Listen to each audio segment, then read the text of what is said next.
死鬼！杀人了！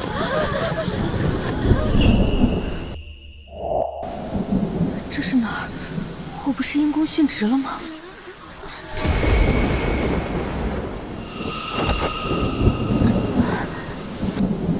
我本是一名现代法医，所有命案我都能在尸体上找到真相，被同事称作女宋慈。就因为破案无数，名声在外。昨天下班，我被杀人凶手的家人报复，因公殉职。没想到我竟然穿越了，还穿越到了古代的诡案现场。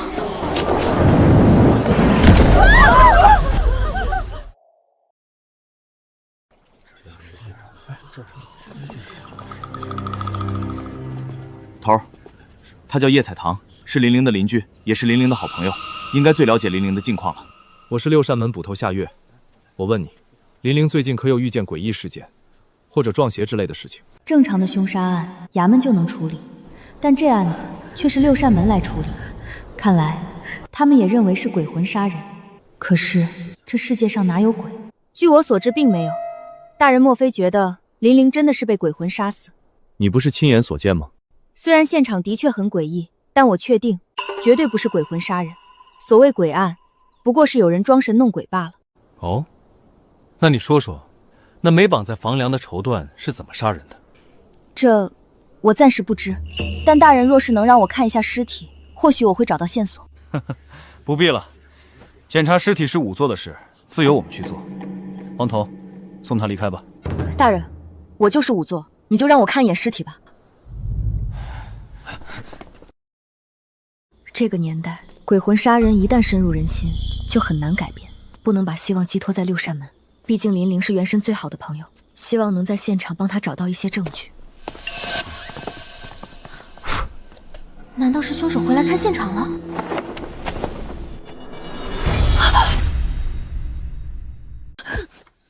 什么人？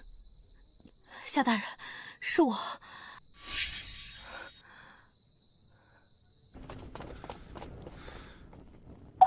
你怎么在这里？大人此时来这里可是勘察现场，我也正打算去看看。你胆子倒是挺大，大晚上的不怕碰到歹人，难道还不怕遇见鬼吗？歹人我是怕的，所以我带了武器。鬼我是不怕的，所谓的鬼魂杀人，不过是有人搞鬼罢了。趁着现在现场还没被破坏，找到线索才最重要。胡闹！办案的事自有六扇门去做。流沙，把他送出去。可恶，没有官方的身份实在太麻烦了。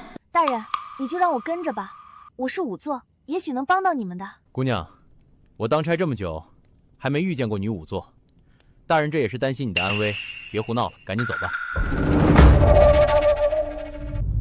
有情况。喂，等等我啊！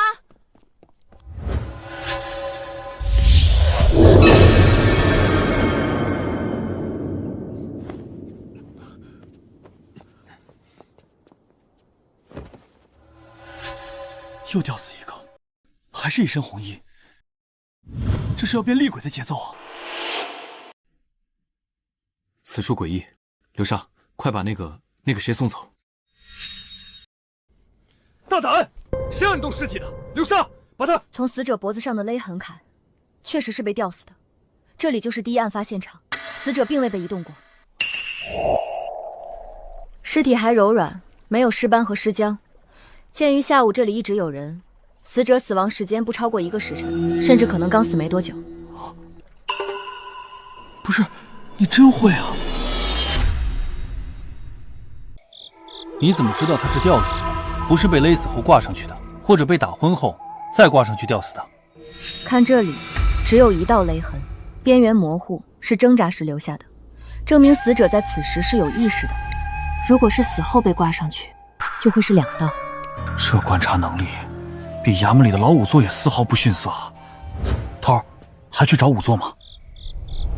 你说你是仵作，可京城里的仵作我都认识，更别说就没有女仵作了。这个嘛，我爹是仵作叶明，虽然过世了，但他所有本事都交给了我，所以我应该也算个仵作吧。你是叶明的女儿？看他的表情，应该和我爹很熟悉。既然是熟人，这就好办了。大人，您莫非认识我爹？认识。你爹他生前和我借了50两银子。什么？你认真的？人家穿越不是皇后就是女帝的，我只是个平民不说，还上来就背了一身巨债。自然是真的，借条就在我家。那个大人，我突然想起来，我出来得急，家里火还没灭，我先走一步。流沙，帮他回家看看火，顺便叫人过来。夏姑娘，家里就别担心了。50两啊，50两！原以为叶明没有子嗣，人死债消，但没想到他还有个女儿，正好父债子偿。你若是想赖账，可别怪我去衙门告你。我又没说不还，吓唬我做什么？不过我得看借条，我爹都死了，谁知道你是不是骗我？行，等人来了就和我回去，我给你看借条。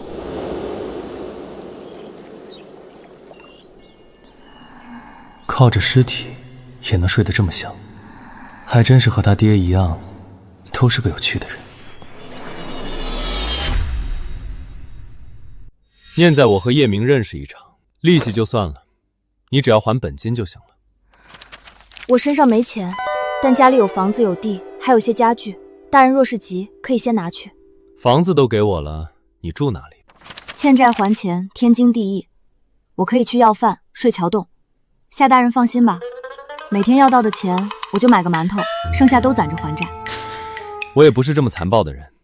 叶明是我认识最好的仵作，你若得了他的真传，我可以给你在六扇门寻个差事。放心，不会让你白干，包吃包住，每月2两银子工钱，破了案还有赏钱。你省着点花，3、4年应该就能把钱还了。这个年代，又是六扇门这种国家机构，怎么可能找一个女性员工？六扇门真的缺人缺到了这个地步？不愿意？好吧，我也不强人所难，就送你个碗，你就在附近要吧。若是碰着小流氓什么的，喊一嗓声，我也不会见死不救。流沙啊，去厨房给我拿个破碗来，记住要缺了口的。叶姑娘以后要饭，你们看见照顾着点。嘿嘿，好嘞，我这就去找。叶姑娘，你放心，我们六扇门剩饭剩菜多得很，绝对不会让你饿肚子的。我谢谢你啊！等等，谁说我不答应了？我答应了。大人你太善良了，别说包吃包赚还有钱，就是没钱我也干。能在六扇门当差，还要什么饭啊？流沙回来吧，破碗不用拿了，叶姑娘不去要饭了。既然我是六扇门的仵作了，那我现在能不能去看看玲玲的尸体？当然，仵作已经看过玲玲的尸体，死法和何宁秋一样，都是被绸缎勒死在八角亭横梁上。八角亭就是第一案发现场，死者并未被移动过，这一点你也是亲眼目睹的。走吧。玲玲脖子上也只有一道勒痕，和第二具女尸一样，八角陵的确都是第一案发现场。等等，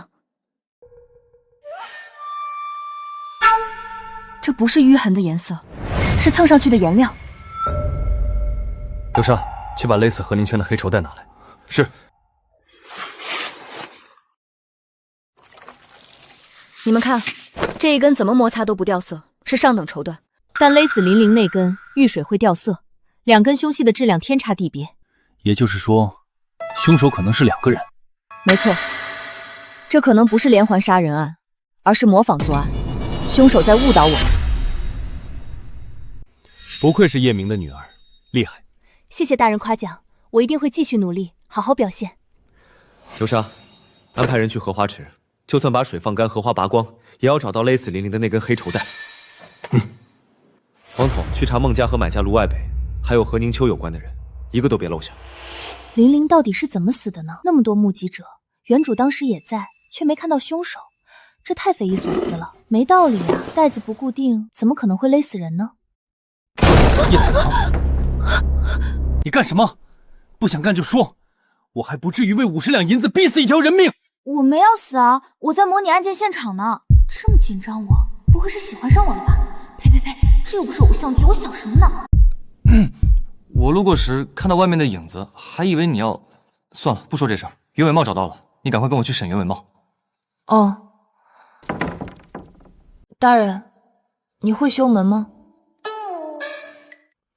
大人，我知道凶手是谁，一定是我的同乡丁浪。怎么说？他之前老盯着我娘子看，因此我还跟他打了一架。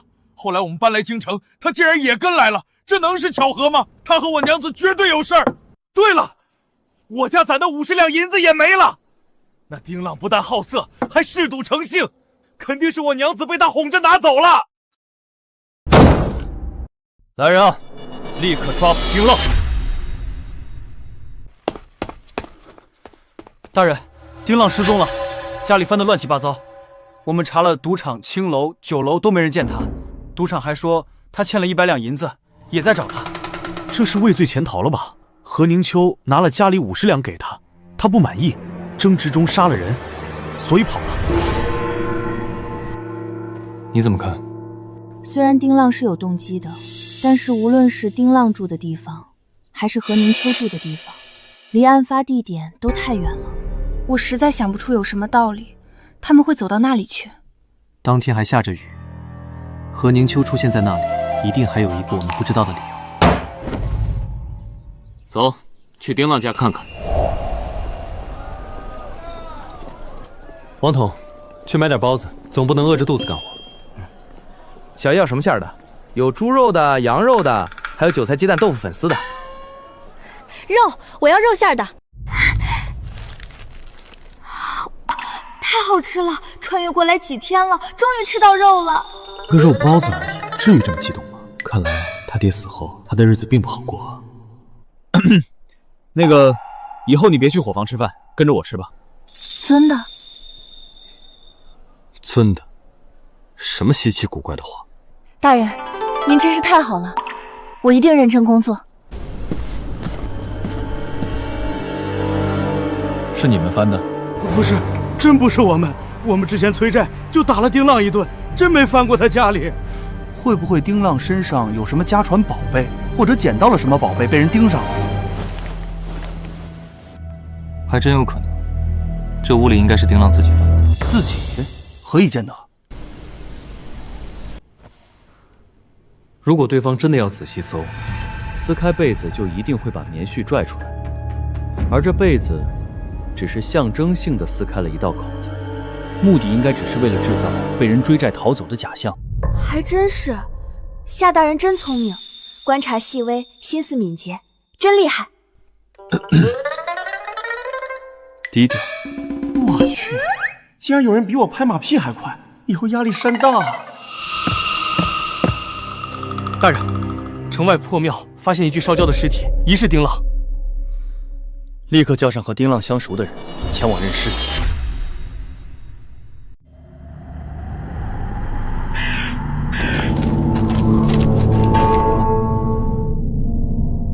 当时这人身体一半在土地字里，一半露在外面，姿势诡异。村民过去看看他是不是要帮忙，结果将人拽出来一看，吓了个半死。都去认认吧。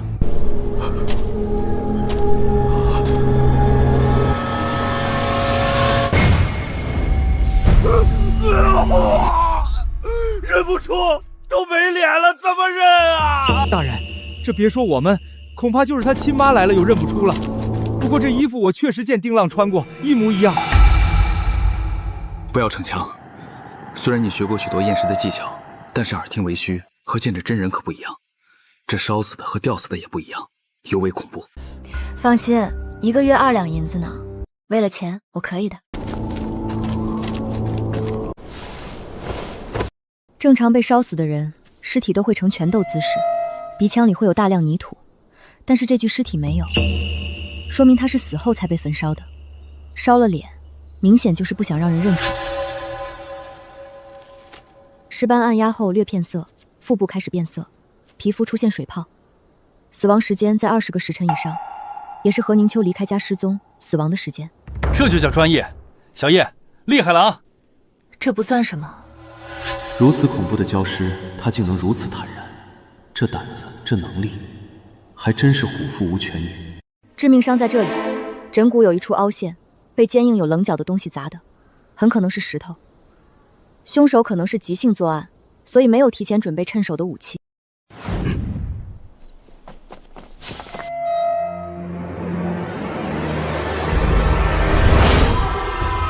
大人，他不是丁浪。怎么说？赌场老板说过，他们打过丁浪。按理来说，尸体上应该有淤青，但这尸体上却没有，所以他不是丁浪，而是故意伪装成丁浪。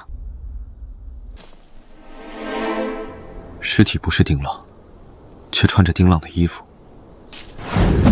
这么说，丁浪不是受害者，而是凶手。那丁浪人呢？他做贼心虚，应该不会回家，更不会往老家方向跑。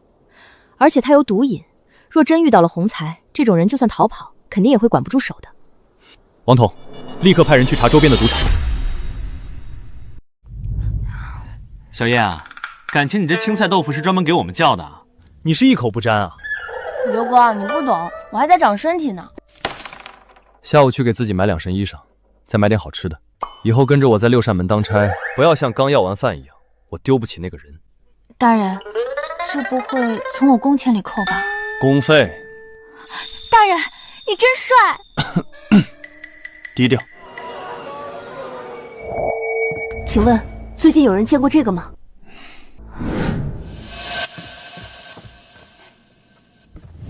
调查了4家成衣铺，还是没有那绸缎的线索。没有交通工具，实在是太不方便了。好累啊！走大路要1个时辰，走小路能省1半。小路上有个乱葬岗，算了，我可是法医，有什么好怕的？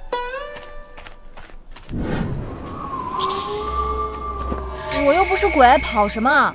一起做个伴儿啊！真的是。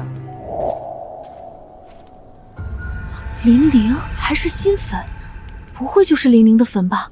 可是林玲的尸体还在六扇门啊，这里难道是她的衣冠冢？林玲，是你吗？这一定不是巧合，得赶紧回去告诉夏月。对了，东西得带回去，省着他们不信。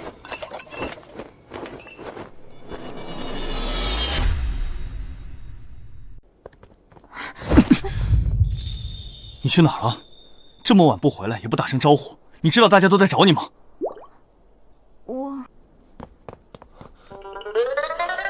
小叶，你可算回来了！你要再不回来，大人都要急疯了。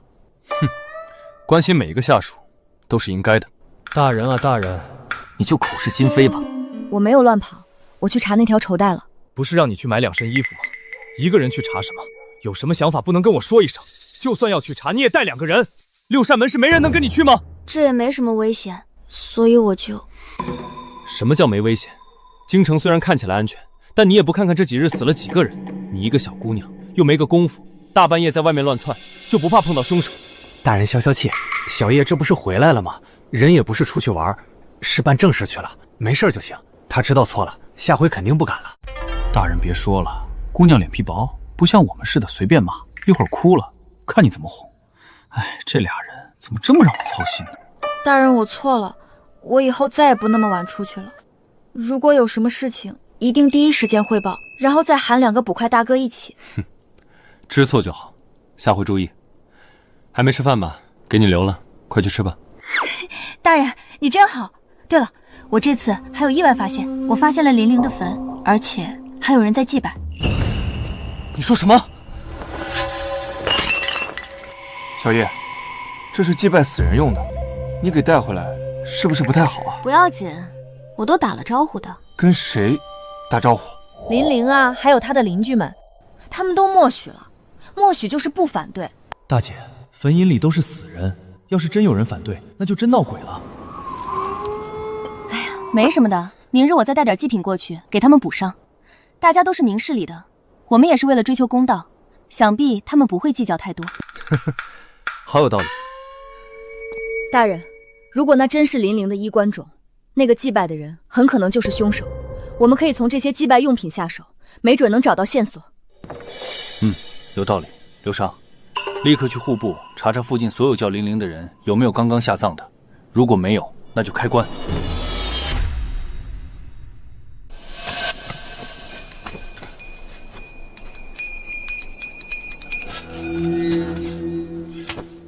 这是林玲今年还穿过的旧衣，错不了。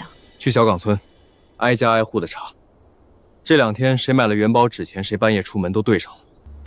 再问林玲死的那日下午都在哪里，做什么？这案子要是破了，头功是小叶的。大人，你可要给小叶一个大赏。这是自然，奖金绝对少不了。能破案也是大人英明神武，领导的好。我认识这个字，这是同行金正丽的字，他就住在小岗村。这祭祀摆法也像他的手笔，只是觉得缺了些什么，刚刚一下子没认出来。走，去金正丽家。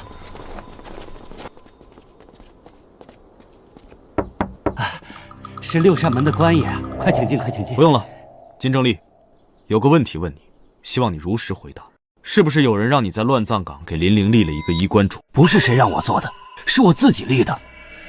你和玲玲非亲非故，为什么要这么做？姑娘有所不知，那日林玲死后，卢老爷请我去做过法事。我看孟家老宅怨气冲天，就算了算，最能让他不生戾气的地方就是那片乱葬岗。可那地方我哪能劝他母亲把女儿葬在那儿呢？只好偷偷立个衣冠冢。金大师，是这样的，其实呢，我和玲玲是异父异母的亲姐妹。异父异母的亲姐妹？就是这样。而且我这人做事比较极端，刚才路过乱葬岗，我看见那坟，还以为有人把玲玲尸体偷出来了，一时激动把坟挖开了。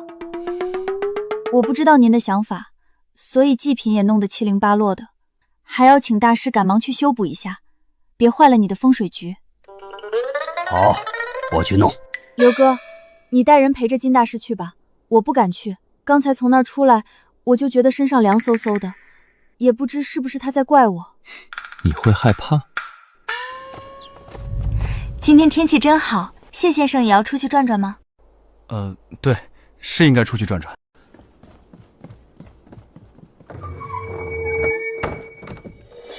你支开他们，这是要……虽然金正丽表面看着没什么问题，但我感觉他很不对劲，但具体哪里又说不出来，总感觉他好熟悉。而且勒死林玲的黑绸会掉色，一定是廉价布料。金正丽如果和案件有关，他家里应该有相同材质的衣服，只要找到，就能确定金正丽就是凶手。难道是我猜错了？虽然给林玲立衣冠墓是有点奇怪，可是他也没有杀人动机啊。他和林玲都不认识，为什么要杀他？杀人案里，一般疑点最大的就是利益获得者。其实金正丽在林玲的死这件事情上是有获利的，但是不明显。你想说，因为林玲的死，所以卢外北请了金正丽做法事驱邪？对，而且法事的规模不小，应该也收了不少钱吧。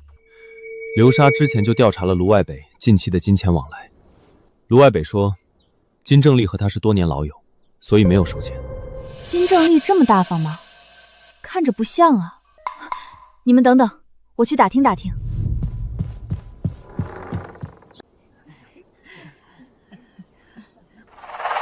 小叶不过是去和人家聊聊天，老大这眼神都要喷火了。难道……我去，大发现！我得和老刘说说。聊什么聊这么久？不用办案了吗？王彤，去，把人叫回来。是，头儿。王哥，谁惹他了？没事儿，老大就是想案子呢。小叶啊，你这糖糕哪来的？大人给的呀，我这不算收老百姓好处吧？不算，但你怎么不多收点儿？你们好歹是六扇门的，一块糖糕而已，至于馋成这样？回去了，我让厨房给你们一人做一碗。大人英明。大人你真帅。低调。对了，问了那么久，问出什么了吗？重大发现！村民说金正丽不是大方的人，特别贪财。大人，您说一个特别贪财的人突然不计回报的做起好事来了，这正常吗？有点意思。走，再去找卢外北问问。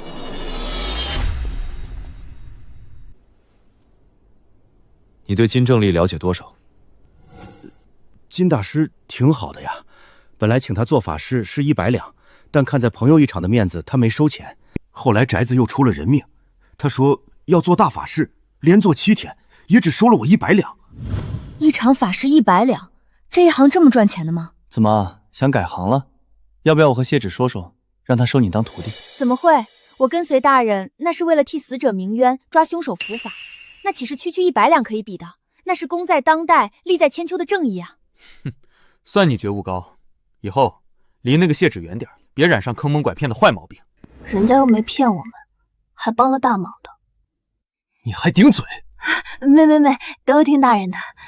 明明是怕小叶被谢芷拐走，还说得这么冠冕堂皇。哎呀，大人不愧是大人，得谢。大人要买衣服？不是给我，是给你。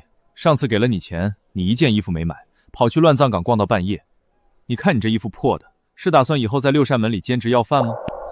大人，你真好。不用感谢我，我这完全是不想丢人。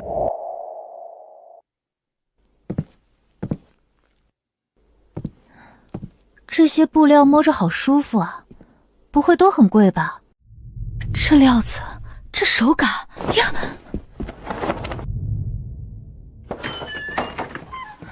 大人，你看这布料，和勒死何宁秋的黑绸带一模一样。你确定？确定，我仔细研究过，绝对不会错。这种布料有袋子的，你们近半年卖过多少？有没有记录？都是什么人买的？有的，我们的衣服都比较贵，一般都是老客户定制，所以都有名单。大人您看，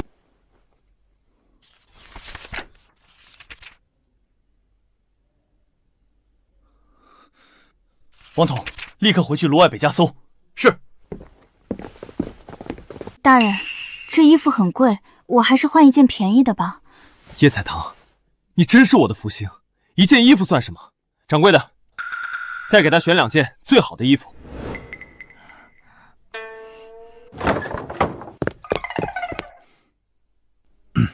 怎么了？急急忙忙的。大人竟然也会不好意思。大人，小叶神了。那丁浪果然没亏待自己，还混在赌场，被我们抓了个正着。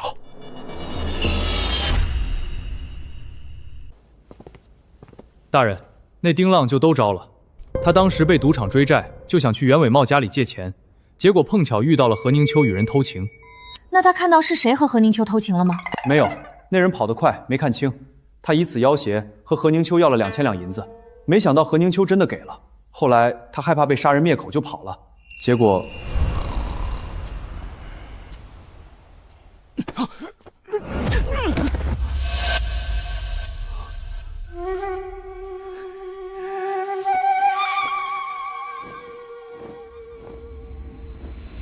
这小子也聪明，想着给流浪汉换上自己的衣服，让别人怀疑他已经死了，就能金蝉脱壳了。何宁秋死在孟家老宅，而何宁秋的情人又能爽快地拿出2000两银子，所以卢外北，哎呀，这默契，郎才女貌，还真是天生的一对儿。大人，我们在卢外北家里找到了同款衣服，正好缺了条黑色的带子，那卢外北已经被我们带了回来。太好了，立刻去审卢外北。我给了何宁州2000两封丁浪的口，可他说要是我再不娶她，就自己去求我夫人。我是实在没办法了，我夫人一旦知道，她会杀了我的。林玲是不是你杀的？不是，我和她无冤无仇，我怎么会杀她？我就是想着，要是何宁秋和林玲死的一样，你们就不会怀疑我的。和小叶说的一模一样，还真是模仿作案。小叶真神了，要是没有小叶，恐怕我们都得被误导了。可不是嘛，我现在是越来越佩服小叶了。老刘，你有没有觉得头儿和小叶？你个呆子，才看出来啊！把人带下去吧。唉，何宁秋的案子是破了，但林玲的案子却也失去了头绪。小叶，你怎么看？大人，您之前说过，之前也发生过类似的案子，能和我说说吗？倒是忘了这事，那是7年前，刘宗宪也曾经出过一起类似的案子，当时吊死鬼杀人了！当时双方至少上百人在场，却没有看到凶手。官府调查了许久，也没有发现任何线索，只能成为悬案，不了了之。我的娘啊！这不就是水鬼杀人吗？难道不是吗？2次都是狂风暴雨的时候，2次都在水边，难道不是水鬼吗？王哥说的也不是没道理。不是你说的所谓鬼案，就是有人装神弄鬼吗？这么快就变了？我觉得水鬼是一个思路，当然我不是说真正的水鬼，我说的是类似水鬼的人。此话怎讲？荷花池荷叶正茂盛，如果有人藏在水下，又是那样的天气和环境，是可以做到不被发现的。你的意思是，当时有人躲在水里，用某种特殊的手段杀了玲玲？只是我还是想不通，到底是怎么用丝带隔空杀了玲玲的。我想到一个人，如果是什么奇门鬼术，他或许能知晓一二。谁？谢芷的师傅海望天，他精通各种江湖秘技。不过他金盆洗手之后，住在京郊别院，再不见外人，想见他很难。那我们可以去找谢芷帮忙啊！我去找他，正好我还有事儿请谢芷帮忙呢。说到谢芷，他为什么这么高兴？王哥嗓子不舒服。大人，我之前和谢芷聊过，他善贪亲，又和金正丽熟悉，我想请他画一张金正丽的画像，让人带去刘宗县调查，看看金正丽7年前有没有去过刘宗县。你好像很了解谢芷啊。大人，这是重点吗？小叶，为什么要查金正丽啊？我仔细回忆了一下，乱坟岗看到的人身形和金正丽很像，直觉告诉我他肯定有问题。而且如果他7年前也曾在刘宗县出现过，就更可疑了。这样啊，行，那还是我去一趟吧。小叶最近也挺辛苦的，还是休息休息吧。我不辛苦啊。哎，你辛苦，你就留在大人身边好好休息，听话。那个王统啊，这事儿你去办吧，办好了，大人重重有赏。多谢大人。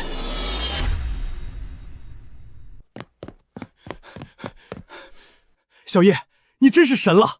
我们查到了，金正丽7年前的确在刘宗县出现过，当时那个女人死后，就是金正丽帮他们做的法事，还收了一大笔钱。这个看似无关的人，难道真是凶手？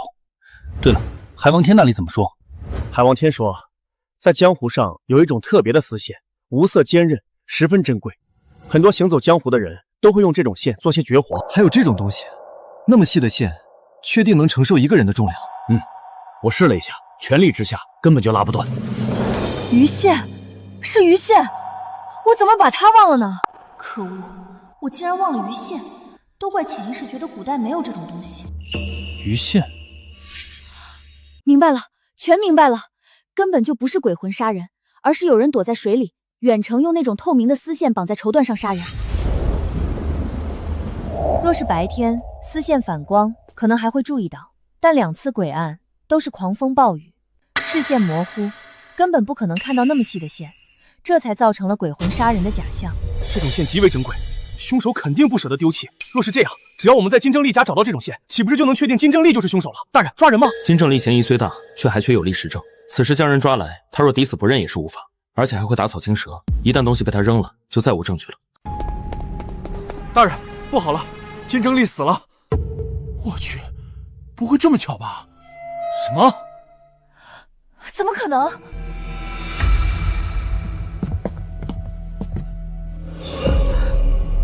肯定是玲玲的鬼魂来复仇了。怎么样？地上的是砒霜，死因也是中毒，身上没有外伤，也没有打斗痕迹，初步判断应该是自杀。怎么了？有发现？没什么。那个玲玲的头七快到了，你们说会不会真是玲玲变成厉鬼来复仇？金正丽这才吓得自杀了。刘哥，你别瞎说，就算玲玲头七回来了，那第一个也得来找我，亲自报仇干什么？鬼杀人要扣功德分的，只要告诉我凶手是谁，那不就行了？好有道理。而且你们别忘了，金正丽可是风水先生，即便真有鬼魂复仇，他又怎么可能束手待毙？最起码也要在房间贴满符咒吧。也好有道理。那问题就来了，他到底为什么自杀呀？大人，我们找到一个箱子，是那种线，果然，金正离就是凶手。我知道了，他肯定是知道我们去找了海望天，还去了刘宗县，知道自己藏不住了，所以才畏罪自杀。对，也不对，很不对。的确有些不对。我觉得老王说的很有道理啊，哪儿不对了？之前我们都认为金正丽是凶手，如果他不留那一行字，说不定我们会认为他是畏罪自杀。但留了那一行字，反倒是蹊跷了，像是要包庇什么人，所以特意写出来，承认自己就是凶手，让我们别再查下去了。就是这样。看看这默契。刘哥，金正丽的社会关系怎么样？身边可有什么值得他包庇的人？妻子、孩子？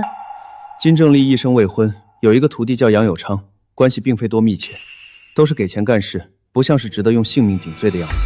眼下至少有3种可能：金正丽畏罪自杀，金正丽为了给人顶罪自杀，金正丽有把柄在凶手手中，被凶手逼迫自杀。我觉得畏罪自杀的可能最小，一个常年坑蒙拐骗的人，怎么可能会良心发现畏罪自杀？但如果真有一个金正丽最在乎的人在，那后2种都有可能。问题是现在没有这个人，哎，好不容易有了线索，这下好了，又断了。咦，你们说金正丽会不会有一个私生子？但是这个私生子的身份不便于透露，所以大家都不知道。你这个猜测有依据吗？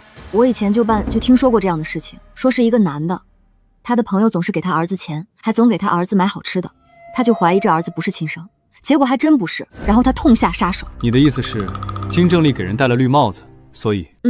而且你看啊，金正丽做一场法事就要100两，可是咱们搜到的也不过10几两，那剩下的钱呢？会不会其实都给了他这个儿子？我觉得你把人想得太龌龊了，这个猜测我觉得不成立。大人，有个自称是金正丽私生子的人来报案，说知道是谁杀了金正丽。你说你知道杀害金正丽的凶手是谁？是杨有昌。他为何要杀金正丽？为了钱。他跟我说过，最近杨有昌总是找他要钱。还有，我见过他们吵架。吵什么？我没听清，只隐约听见说什么银子不银子的，那肯定是他找他要钱呢。杨有昌是否知道你和金正丽之间的关系？知道，但杨有昌威胁他，肯定不是因为这件事情。为什么如此笃定？我父母都过世了，我心里也有数，他有什么可威胁的？就算是大家都知道了，又怎么样呢？我感觉还是因为钱。前2天我去药店买药，看到杨有昌也在买药，而且一副药竟然就要20几两。如果不是我父亲的钱，他哪来这么多钱买那么珍贵的药？流沙，你带人立刻抓捕杨有昌。知道为什么抓你吗？我就知道会被发现的。说说吧，你是怎么威胁勒索金正丽，并且将她杀害的？没有，我没有。没有？那你哪来那么多钱买那么珍贵的药？是师傅给我的，师傅让我帮他保守秘密。什么秘密？我看见师傅杀了林玲。接着说。我师傅他这段时间缺钱。金正丽给人看风水做法事，收入不少，为何缺钱？他在外面有一个儿子，师傅一直担心他不在了，他儿子会过苦日子。这一次孟家老宅做法事，他说买宅子的卢外北家里非常有钱，可以好好的捞一笔。然后呢？卢外北虽然有钱，却很小气，不肯花钱做法事。师傅就想给他宅子里动点手脚，可是就在那天，他在宅子里埋东西的时候，被那个叫玲玲的姑娘看见了。我当时吓坏了，但师傅跟我说，他有办法让卢外北大出血，让我不要管，就把玲玲扛走了。你没有参与？没有，我也是听到后面有人喊才知道玲玲死了。你在说谎。大人，我没说谎，我真的没说谎啊！哼，那可是杀人案，你当时为什么不报案？我娘快不行了，我需要钱买药，师傅给了我100两银子，让我不要说，我也是没办法呀。金正义选择在孟家老宅杀人，一方面是灭口，一方面是为了让卢外北以为那里真的不干净，而花大代价做法事。对，我们询问了卢外北，他说金正丽开始并没有要钱，后来承诺做一场盛大的法事，也并没有加钱。这是怎么回事？那是因为师傅还没来得及找卢外北谈，当天晚上又死人了，师傅吓着了，他不敢要了，所以就要了100两。那他为什么要自杀？因为师傅知道你们已经查到他了，他自杀可能也是不想连累他儿子吧。你说的大部分都是实话，从金正丽杀人到勒索，到给了你100两银子，但有一点，你说谎了，你才是真正的杀人凶手。大人，你不能凭空冤枉我。我给金正丽验了尸，他手腕上有暗疾，一到阴雨天应该就会疼痛不已。7年前的案子或许是他亲手做的，但他现在已经没有力气将林玲吊死在八角亭上，所以林玲是你杀的，你的力气足够大，也知道金正丽的手段。金正丽是主谋，而你是凶手。金正丽自杀，一方面确实是为了不连累儿子，另一方面更是因为你的威胁。金正丽自杀后，你为了让我们认定金正丽是畏罪自杀，留下了血渍。但你应该没想到，你这是聪明反被聪明误，反倒让我们更加怀疑了。杨有昌，你可认罪？是我杀的，可是我只想赚钱给我母亲买药，我只想让她老人家多活几年啊！我有错吗？身为人子，我错了吗？你有母亲，那林玲就没有母亲吗？你孝顺，可你想过林玲被勒死时，她有多绝望、多疼吗？你不配为人子，你连做人都不配！这是什么意思？赏钱。赏钱？孟家老宅的案子若不是你，恐怕不会这么轻易结案。我这人一向赏罚分明，既然尽心尽力，自然有赏。大人，我虽然缺钱，但我也不能贪得无厌。你又给我工钱，又给我买吃的，还给我买衣服，又安置了灵属，真的太多了，我不能再要了。这有什么？大人，又出人命案了，姚氏银楼的掌柜姚海峰被吓死了。小叶，你应该起早一点。今天林婶的豆腐脑做的真的没话说，加点花生碎、辣椒油、芝麻、小咸菜、香菜，香的我连着吃了2大碗。咸的豆腐脑简直是妖孽，我都不明白那令人作呕的味道是人吃的吗？豆腐脑生来就应该是甜的，哼，甜的豆腐脑才是妖孽，不是毒药。小叶，你给评个理，豆腐脑到底要吃甜的还是咸的？都行，都好吃。我吃甜的也吃咸的，不要加香菜就行。香菜实在是太难吃了，我闻着那味道都想吐。香菜那么好吃，你竟然不喜欢吃香菜？对啊，香菜多好吃啊！香菜怎么会好吃？一股怪味道，那根本不是香味儿，是臭味儿、苦味儿。大人，你说，豆腐脑到底要吃甜的还是咸的？香菜到底香不香？不知道，都没吃过，没兴趣。其实我是个神仙，不吃你们凡人的食物。看不出来，大人还是个傲娇啊。傲娇是什么意思？就是傲慢又骄傲啊。不，是傲慢又撒娇。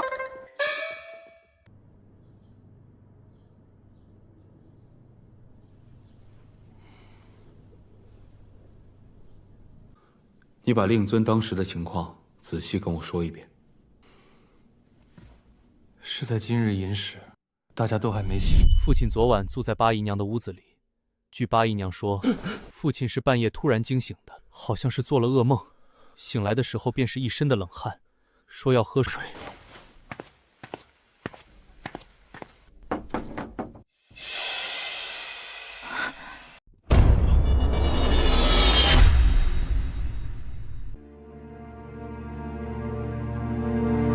大人请看。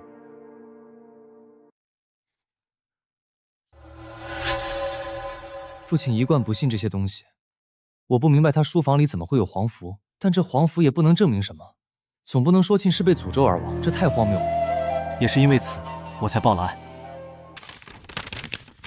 这黄符先放在我这里，我找人看一看。怎么样，有结果吗？身上没有其他伤，若是被吓死，全身血液会涌去心脏。从外表没有明显症状，所以若确定姚老爷是否被吓死，需要抛尸检查。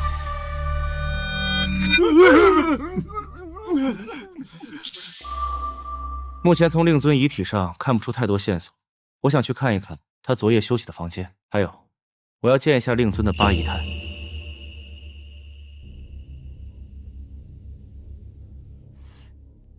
大人，真和我无关啊！我怎么敢害老爷？再说，老爷是我的恩人，我感激还来不及，怎么会害他呢？恩人？他帮过你？我父亲是画师，家中本也不算清贫。去年我父亲生病去世，母亲受了刺激，不小心将烛火点燃了被褥，一场大火把家里烧得干干净净。我弟弟也被烧成重伤，不治身亡。我走投无路，就在此时遇见了老爷，老爷一眼就相中了我，愿意出钱给我母亲下葬，弟弟治病，唯一的条件就是要我做他的八姨太。这个案子你怎么看？最起码从表面来看，没什么异常，唯一有些问题的，可能就是那个黄纸符了。去找谢芷，让他看看这个黄符是否有什么问题，再去查一下最近姚海峰是否和什么人有争执。是，跟我来，带你去个好地方。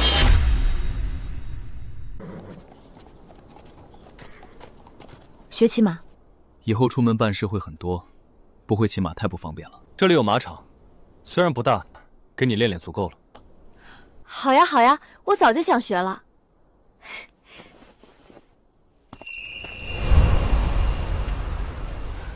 可恶！如果这是在驾校，我一定要告得这个教练倾家荡产。你这身体也太差了。明日流沙他们晨练，你也跟着一起。怎么不走了？大人，我想谢谢你全家。不必如此客气，给我做事的人，我不会亏待任何一个的。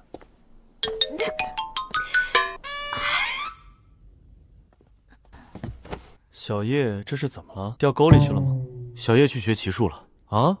这要是不说，我还以为小叶去学摔跤呢。挺好看的人，怎么就长了张嘴？谢先生来了，可是那张符纸有了线索。一方面是为了这个符我看过了，确实是有说法的。请说。这确实是非常狠的诅咒符，灵不灵我不知道，但是以前听师傅说过，这个叫做换命符。换命？对，一命换一命。这符上的字不是用普通的朱砂写的，是用朱砂和血，不能是普通的血，要用心头血。还好字小，应该用的不多。不是多少的问题，而是一种决心。制作换命符的人将自己的心头血混上朱砂，写字之后想办法送到要害的人身边，回去后便不吃不喝，绝食而亡。那这怎么一命换一命呢？他绝食而亡，想害的那个人也会一起死吗？这得是多大的仇啊，才肯和对方一命换一命？据说是这样，但我也没见过。这种害人性命的，都属于邪术。我师门是严令禁止。扭得这么严重啊？真扭着了，也没听你说啊。你不是为了逃避明天早上的晨练装的吧？我就是装的，但是我装的像啊，行了吧？算了，你明天早上还是别去了。对了，你刚刚说明白什么了？死直男，总算当了回人。虽然不能肯定姚海峰是死于换命符，但至少可以肯定有人要害他，而恰好在这个时间他死了。的确有问题。明日去姚府查一下，有什么人可以进姚海峰的书房，还可能会巫蛊之术。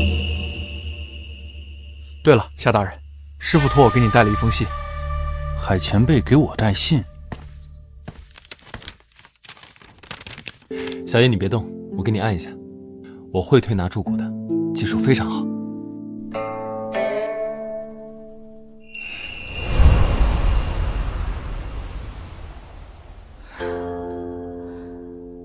真的好了许多。我岂是跟你开玩笑的？这推拿可是个体力活，我这辈子就给师傅按过，平人可是给钱也买不来的。谢公子，你太厉害了，太感谢你了。一会儿去伙房吃饭，我给你捞个大骨头。不必客气，又不是外人。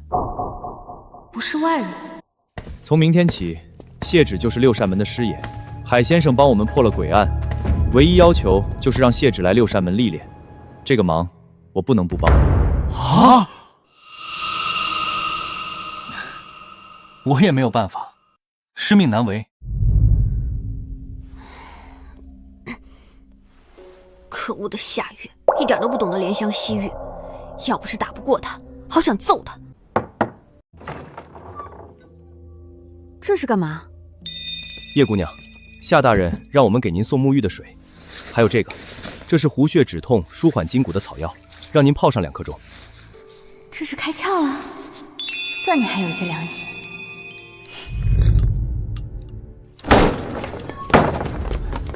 大人，查到了，查到是谁把换命符放到姚海峰书房了。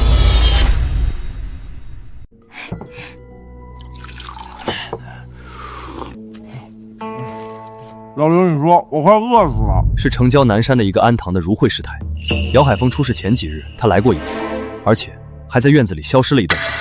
那换命符8成就是他放。谢沙耶可认识这位如慧师太？我为何会认识？你们是同行啊？我又不是尼姑，为什么会和他是同行？你确实不是尼姑，但不都是玄门中人吗？你看，他也靠天意，你也靠天意，不是一家人也进一家门。我是看风水的，他是尼姑，根本就没什么关系的，好吧？还有玄门中人是什么人？只听说有道门、佛门，玄门一听就是江湖邪教。不认识就不认识呗，这么激动干嘛？既然可疑，就去看看。如今天气正好，我也正想去山里转转，打些野味回来，给大家尝个鲜。大人，南山还有鹿，我还见过野猪。多打几只野鸡。让林婶做酸辣鸡爪，特别好吃。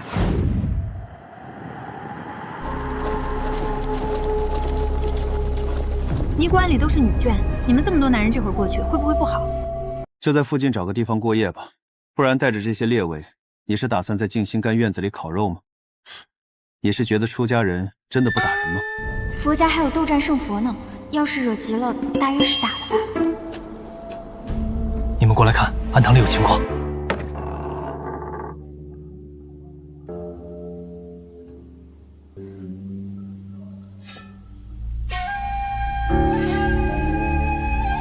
不知是否有人受伤生病？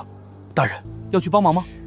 如果是有人生病需要紧急送医，需要拿铲子吗？总不能解释成是害怕路上遇到野兽用来防身的吧？如果是那样，从厨房里拿把砍刀不是更好？流沙、王统，你们跟着去看看，暗中观察，先不要打草惊蛇。是。走，现在庵堂应该无人，我们去看看。谢哥，你会武功吗？会一点。怎么了？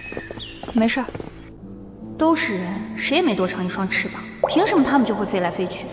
不科学啊！我早晚有一天。早晚有一天什么？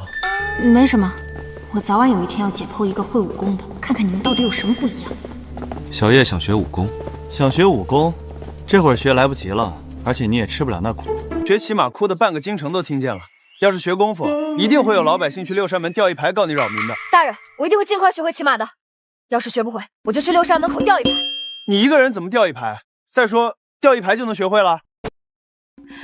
虽然学不会，但是全京城都可以看见六扇门是怎么逼死一个老实巴交的小姑娘的。你别冲动，慢慢学，不着急。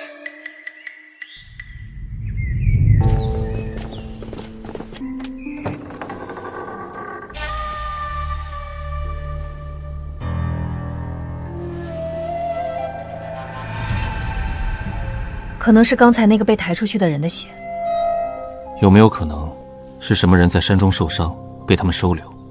可是伤得太重救不回来，所以就抬出去掩埋了。不是，这里只有血的味道，没有药的味道。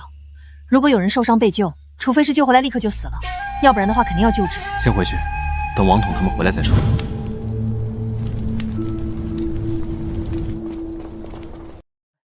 王哥、刘哥回来了，怎么样？他们是杀人灭口藏尸吗？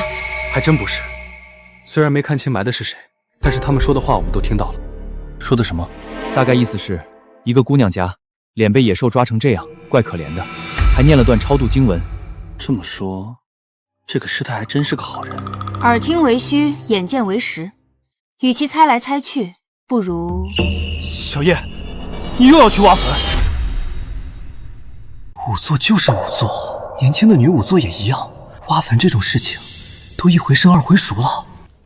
我也是半个修行之人，这种扰世者清净、损自己阴德的事情，我可不干。什么叫挖坟？一个可怜的女孩子被野兽所害，连具棺木都没有，就这么孤零零、凄惨惨地躺在荒山里，你们忍心吗？姑娘也许是和家里闹了别扭跑出来的，碍于面子不好回家。师太是出家人，当然要顾着她自己的意愿。可是姑娘的家人呢？说不定还在苦苦寻觅。那依你之见，当然应该把姑娘从土里挖出来，找如慧师太问清楚身份来历。若是能找到家人最好，若是找不到，给她制一具棺材，做一场法事再下葬。感情是王统、流沙出体力，我出钱，谢芷做法事，你出一张嘴。是这样没错，但这有什么不妥呢？毕竟只有我身无长物，一穷二白啊。好有道理，我竟然无法反驳。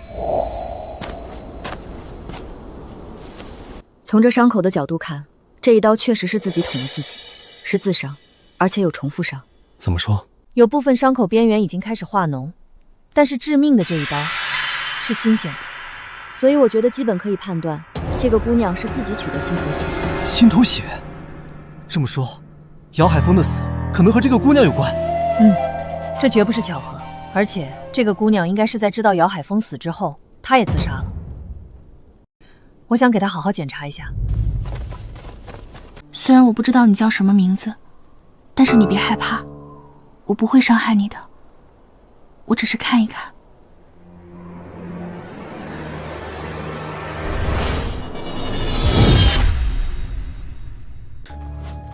怎么了？你自己看吧。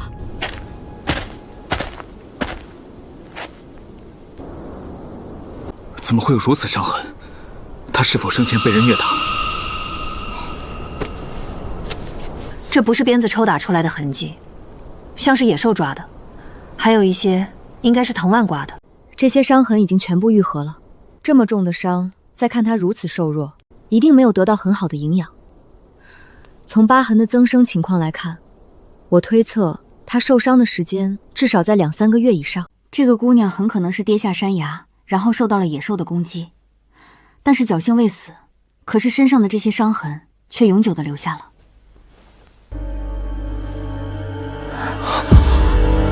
如果这姑娘是被姚海峰害得摔下山崖，伤成这样，那这心口血换命符都情有可原了。看来我错怪如慧师太了，能够收留这姑娘，还安葬了她，替她超度。如慧师太真的是慈悲高人。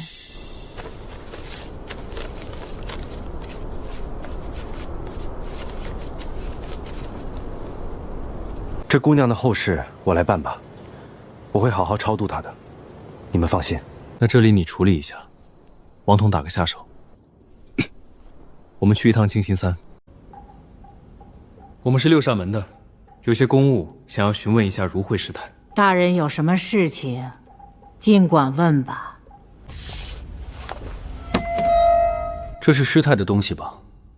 前几日有人看见你将这个放进了姚海峰的书房。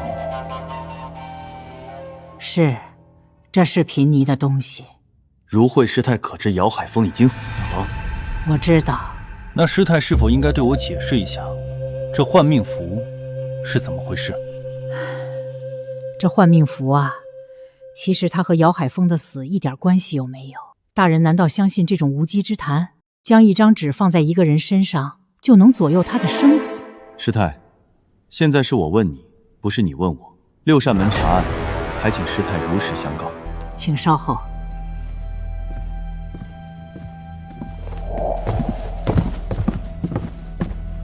这是我之所以将换命符放在姚海峰的书房，一来是为了成全一个可怜女子临死前的念想，二来我也希望姚海峰受到应有的报应。我佛慈悲，可度一切，但贫尼惭愧，贫尼修为不够，尚做不到冷眼相看修来生，其中原委，且听我细说。他陆青雨是我在山沟挖野菜时发现的，他当时已经困了2个多月了，身上、脸上都被狼抓伤了。他虽然没死，却油尽灯枯。他知道自己活不久了，便求贫尼问我有没有办法可以报仇。他还说，若世上真有佛，佛祖也会支持他的。我觉得他说的对，如果我拒绝他，他会死不瞑目，而恶人依然逍遥人间。如此说来，她是被姚海峰害的。她本是一孤女，活得便苦。那日在山上挖山货，遇到了姚海峰。姚海峰见山里无人，便动手动脚。陆姑娘就是为了躲避，才慌不择路掉下山崖。姚海峰竟然光天化日如此作恶，真是胆大包天！为何不报官？报官？夏大人，贫尼虽然在山中修行，也不是不食人间烟火。他无证无据，无权无势，报官又能如何？能告得了姚海峰吗？官府会站在他这一边吗？此事贫女也知做得不妥，大人既然来了，但凭发落就是。至于大人所说姚海峰的死是否与换命符有关，这就见仁见智了。就贫尼而言，倒希望他是有关的。多谢师太告知，师太放心，我们会找到陆青雨的家，帮他安葬的。告辞。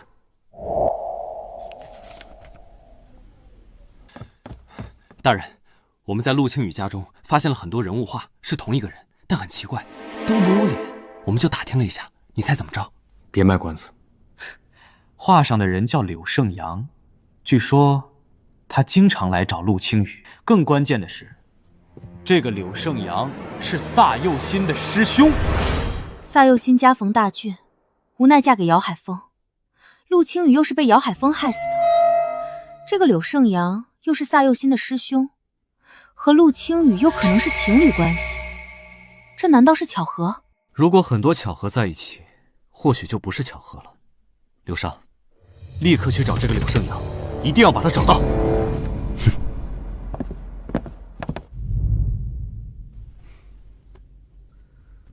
这是什么？这是37年前的案子。当时在北方理想镇出现了一个仙女，这个仙女引来许多男子倾慕。一日，她挑选了几个合意的，递了帖子相约。后来，那些前去赴约的富商全部被害，埋在地窖之中，凶手至今下落不明。大人，你是在怀疑如姬师呆和他的徒弟？虽然年纪差不多，但在没有任何证据的情况下，见着谁怀疑谁，这是捕头当久了的职业病，得治。我并非一点关联都无，凭空怀疑。卷宗记载，这个凶手手腕上有一处疤痕，如惠太太的手腕上也有一个疤痕。大人，你真是思绪敏锐，这也能联想得到。而且几十年前的案子，大人当时甚至都没出生，可见是将六扇门的旧年悬案都记得滚瓜蛋熟，了然于胸。悬案不是死案，一日未破，一日就是六扇门的责任。陆青雨的事情自然要查，这个如惠师太也需再进一步调查一番。那这案子怎么查？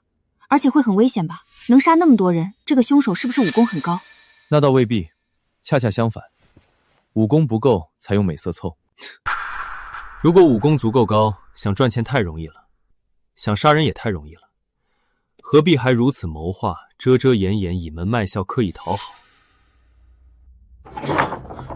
大人，姚家又死人了，肋骨断了3根，初步怀疑是断裂的肋骨插进了心脏，引起心脏大出血。没有其他问题。目击者说，当时梁志源牵着马穿过人群，刚上马，这马就不知道为什么跟发疯似的，猛地一下抬起腿来，将他摔落在地。他还没来得及爬起来，就被落下的马蹄踩在了胸口。小叶，你觉得梁四杰的死是个意外吗？我不知道，我只能说，从目前死者的死亡原因来看，是个意外。我也不知道他的死是否是意外，但是这个梁泽门是日常跟着姚海峰的4个人之一。从姚海峰案开始，现在都是巧合、意外，这反倒让人觉得不是意外了。我也这么觉得。果然不是意外。一根钉子，这钉子放在马鞍上，有人坐上去后就会扎破马背，马儿自然发狂。当时陪着姚海峰踏青的一共有4个随从。大人，你说凶手会不会真是柳胜阳？他还会继续动手吗？很有可能。王统，你现在立刻去查一下剩下那3个人，如果他们不说，可以用些手段。明白了，大人。我们没有柳胜阳的画像，实在太难找了。不过，我觉得萨佑新可能会有线索，我去找他问问吧，或许会有收获。也好，去吧。我们伪装成刺客，吓唬了一下仆人丁冲。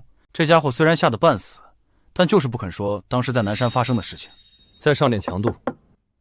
小叶，你去找萨佑新是有柳胜阳的线索了吗？没有。萨佑新认识柳胜阳，也认识陆青雨，不过他并不知道柳胜阳住在哪儿。我不是在想这个，我是在想，姚海峰突然死亡，如果是他杀，最有可能的还是毒杀，但银针试毒能试出的毒药范围实在有限。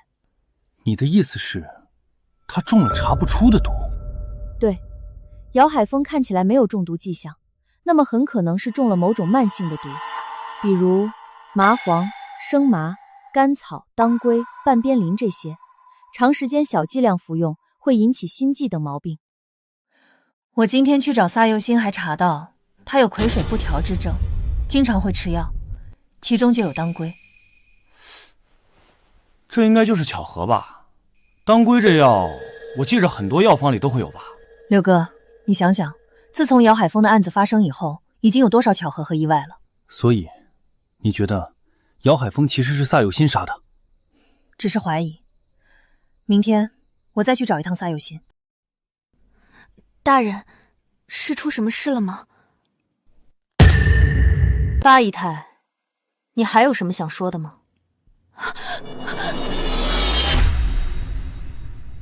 坐吧，姚家的人还不知道这件事情，你还有机会，可以跟我解释一下。我恨他，每个人都说他是善人，在我家破人亡的时候救了我一命，但我心里清楚，我家的事情和他脱不了关系。我家虽然没什么钱，可平平静静生活了这么多年，然后我被他看上，拒绝之后家中连遭变故，父母弟弟惨死。若说这是意外，我死也不信。我就说嘛，这种事情他怎么可能不怀疑？但是我没有证据，我能说给谁听？就算去衙门告状，谁会相信我？那梁哲明呢？梁哲明怎么了？梁哲明死了。他就是姚海峰的狗腿子，跟他做了多少丧尽天良的事情。不仅仅是他，还有那几个都不是好东西。我只恨自己没本事，要不然的话，姚家死绝了那才好呢。这几个月，我确实往姚海峰药里加了当归，但是这远不足以致命。他是做了噩梦，被自己吓死的。至于为什么做噩梦，我就不知道了，大约是亏心事做多了吧。大人，所以你要把我抓去六扇门吗？我不抓你，我只是来了解一下情况。不过我会将这些如实禀告给大人。你若是有什么苦衷，有什么想说的，都可以告诉我。能不能请大人帮我将这朵花烧了？多谢。既然你如此恨姚海峰，为何要为他戴白花？虽不算披麻戴孝，也是一种祭奠吧。大概是想让人以为我对他有情，就不会怀疑我吧。大人，出大事了！大人，重大发现！王统先说。偏心！大人，那个凶手真对丁聪下手了。所以丁聪也死了？没有，这家伙早上去吃面，心神不宁打翻了碗，旁边的流浪狗上来舔了2口，当场口吐白沫。凶手是面摊老板？不是，老板在巷子口摆了几十年摊了，不可能是凶手。他说今早有个可怜兮兮的年轻人，说忘带钱没吃饭，问能不能给碗面，愿意帮老板打半天杂换。有没有看清长相？没有，说是戴着遮脸的帽子，没有看清。陆青云是老爷害的呀，我们也是没办法，只能听命行事啊。我问你，姚海峰的八姨娘萨幼欣嫁进姚家之前，父母弟弟都死了，这件事姚海峰有没有动过手脚？八姨娘家里的事都是梁泽彻负责的，我真不清楚。但是他弟弟萨好其实本来可以不死。怎么说？大夫说虽治不好但能活，只是要花很多钱。但是萨好非常不喜欢老爷，一个劲儿跟八姨娘说老爷是不安好心，所以老爷就……人渣！接着说，还有什么？我都说，姚海峰这些年干的缺德事太多了。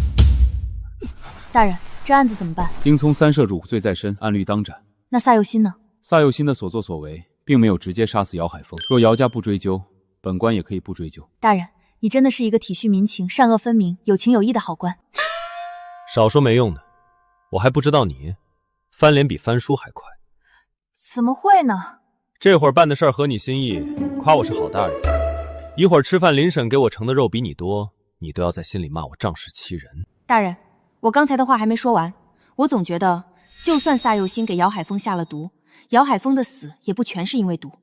你怀疑什么？大夫说，那种轻微症状必须受到强烈刺激才能引发猝死。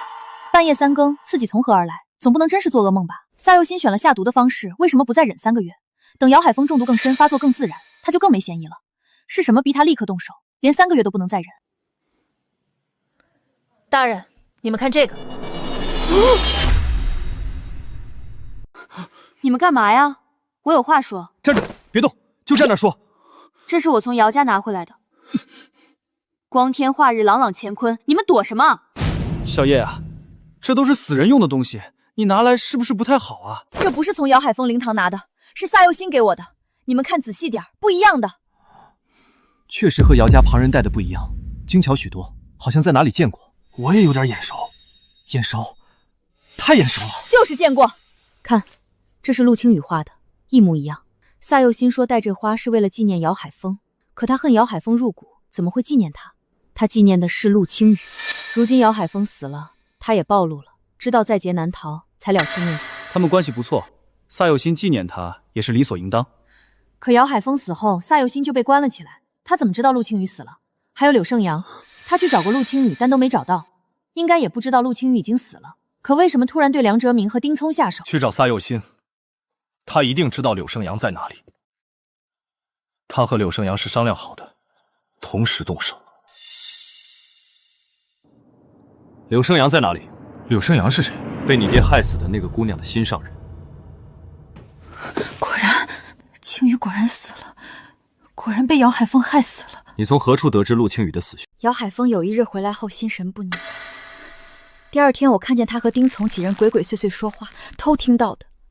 他们说在南山害了一个姑娘，那姑娘身上带着一副没脸的男人画，我就知道那一定是青羽。所以你一直和柳胜阳有联系，是你告诉他陆青羽死讯的。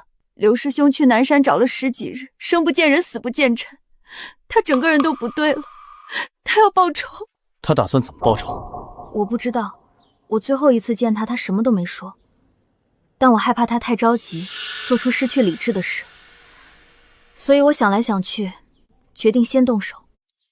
那你到底是怎么动的手？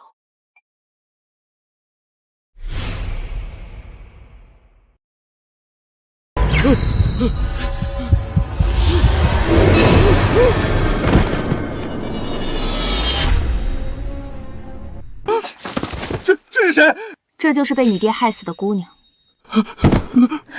有件事情现在可以告诉你了，陆青羽没有破尸荒野，我们把他带回来下葬了，就在他家旁边的树林里。丧事请师傅办的，一切都安顿好了。谢谢你安葬了青羽，我求求你，救救柳师兄吧，他一定会去杀丁聪他们3个，我不想他出事。柳胜阳现在在哪里？我也不知道。你们怎么联系？之前说好我要找他，只要去杂货货门口放一把伞就行，可后来就联系不上了。我猜他是要杀丁聪他们，不愿连累我。我有一个办法，可以引他现身。柳胜阳和萨佑心一样，知道陆青羽出事了，但没见过尸体。如今有了消息，他一定会来看。就算不来，过几日就宣布尸体无人认领，给陆青羽下葬。我不信他忍住一眼都不看。柳胜阳如果警觉，可能不会亲自来，能无声无息杀梁哲民，这人心思缜密，这招请君入狱未必奏效。不要紧，六扇门里也派了人，有人上门认尸就扣下。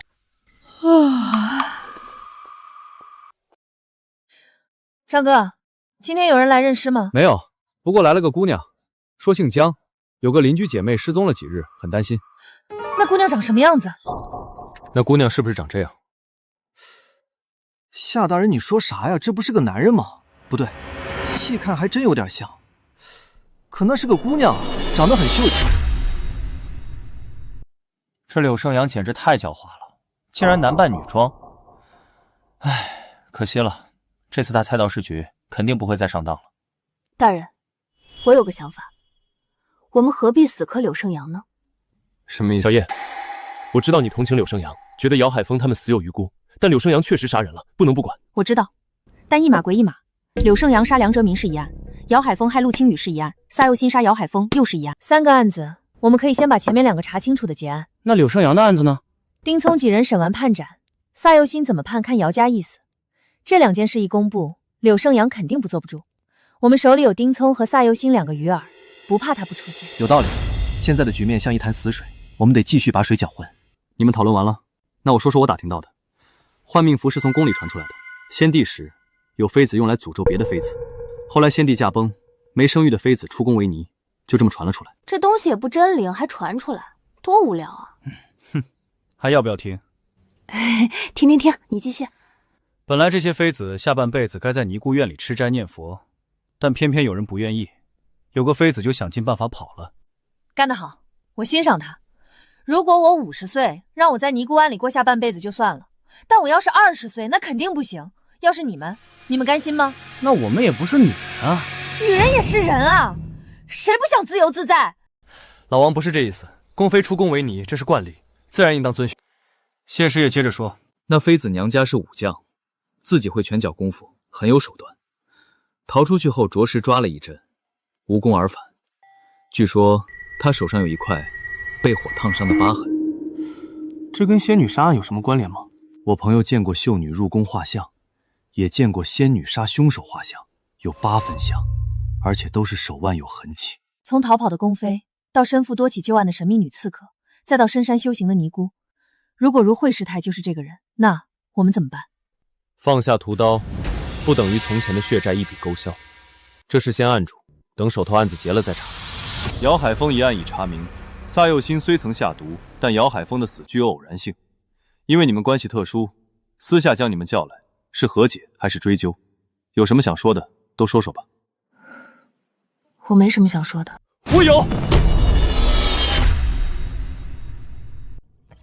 八姨娘，我昨夜一夜没睡，想来想去，要和你说对不起。是我爹害了你，害了你弟弟，他死是报应。大人，我代表姚家不追究八姨娘的过失。八姨娘若愿留在姚府，我定当好好安置；若要离开，我奉上一笔钱财，算是姚家的亏欠。我想离开这里，离得远远的，再也不回来。既然两边谈妥，互不追究，萨佑新不可将姚海峰的事情说出去，姚文松也不再追究萨佑新的责任，这案子结了。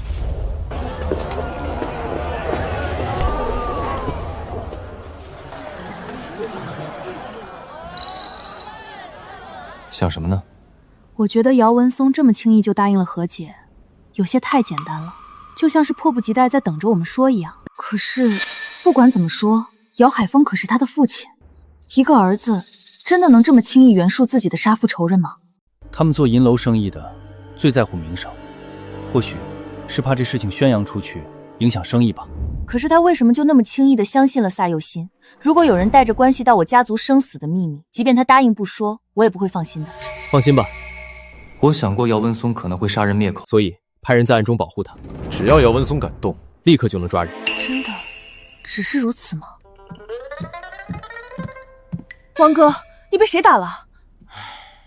我刚才在下面转，看见一个姑娘侧脸像柳生阳，我就跟了上去。她发现我走得更快，我追上去把人扑倒，结果是个真姑娘，不是柳生阳扮的。虽然我解释了又解释，姑娘就是不信，就喏。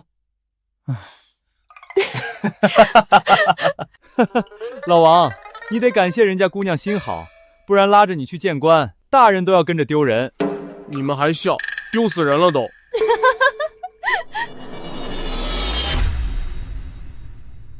等一下，我们其实都没亲眼见过柳生阳，那有没有可能，其实柳生阳就是女的？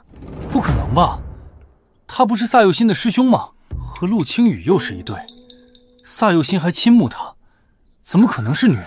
这世上，男人喜欢女人，女人喜欢男人，男人喜欢男人，女人喜欢女人，都是正常的。还有人男女都喜欢的。你都见过？那倒是没有，不过听过。世上那么多人，形形色色，有什么样的不都正常吗？小叶说的不是全没道理，我们谁都没见过柳生阳，他是男扮女装还是女扮男装，确实不好说。早知道偏着被骂登徒子，也要把人抓回来。如果柳生阳真是女人，萨佑新肯定知道，他在故意瞒着我们。或许他还能联系上柳生阳。等等，如果他们真的还能联系，如今姚海峰已死，丁聪等人要问斩，大仇得报，他们最可能会去哪？去祭拜陆青雨。乖，就是这样。回去给你买地瓜、买萝卜、买苹果。嘿嘿，就是这样。驾，冲上去，追上前面那个黑的。慢点，慢点，救命啊！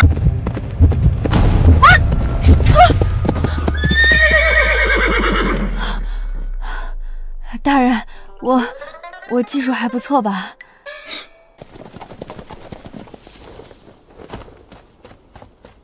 怎么样？有异常吗？萨佑新中午就来了，一直烧纸说话，半个时辰前又去一个姑娘，到现在没出来。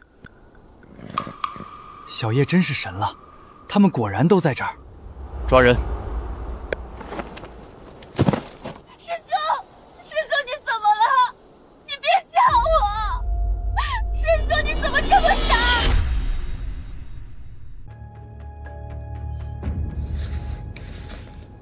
是砒霜。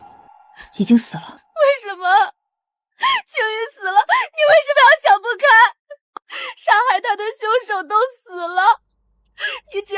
远远的，没人能抓住你的。夏佑心，你的柳师兄是个姑娘。是，不过这有什么影响呢？我还是喜欢他呀。男人有什么好？粗鲁、傲慢，只会欺负女子。师兄又温柔又体贴又斯文，比臭男人好多了。师兄和青羽互相爱慕，我没什么好说的，我心甘情愿祝福他们。可是青羽不在了，他为什么不能陪着我？叶大人，我能把师兄也葬在这里吗？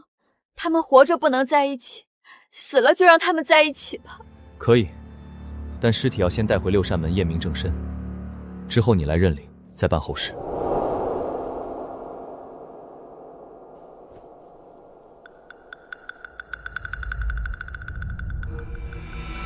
哈哈，自从小叶来了以后，咱们这破案效率是直线上升啊！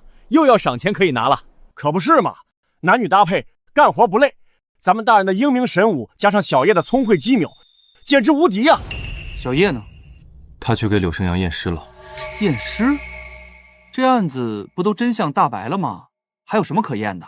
接下来，不应该是我的环节了吗？不知道，回来就心不在焉的，非要去验尸。小叶虽然平时嘻嘻哈哈，但最是心善，估计是可怜柳胜阳，想要给他好好整理一下仪容吧。错了，错了，全错了！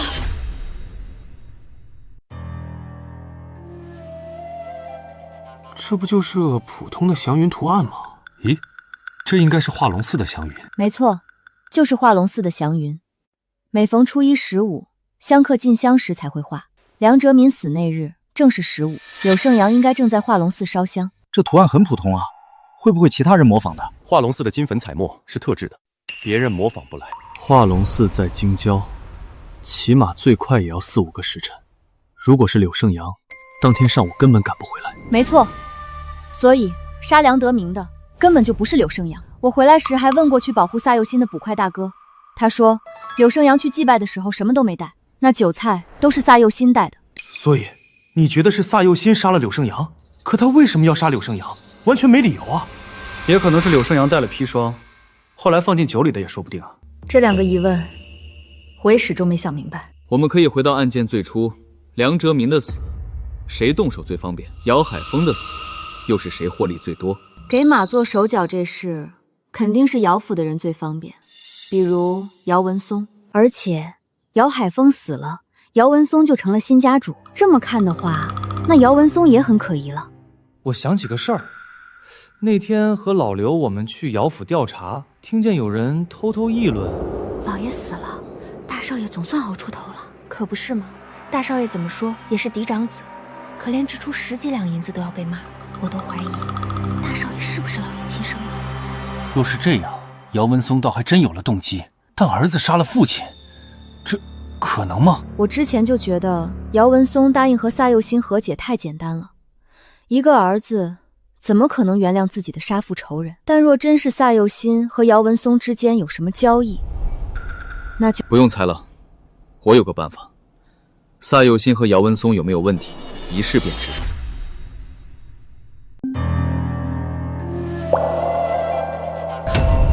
谁？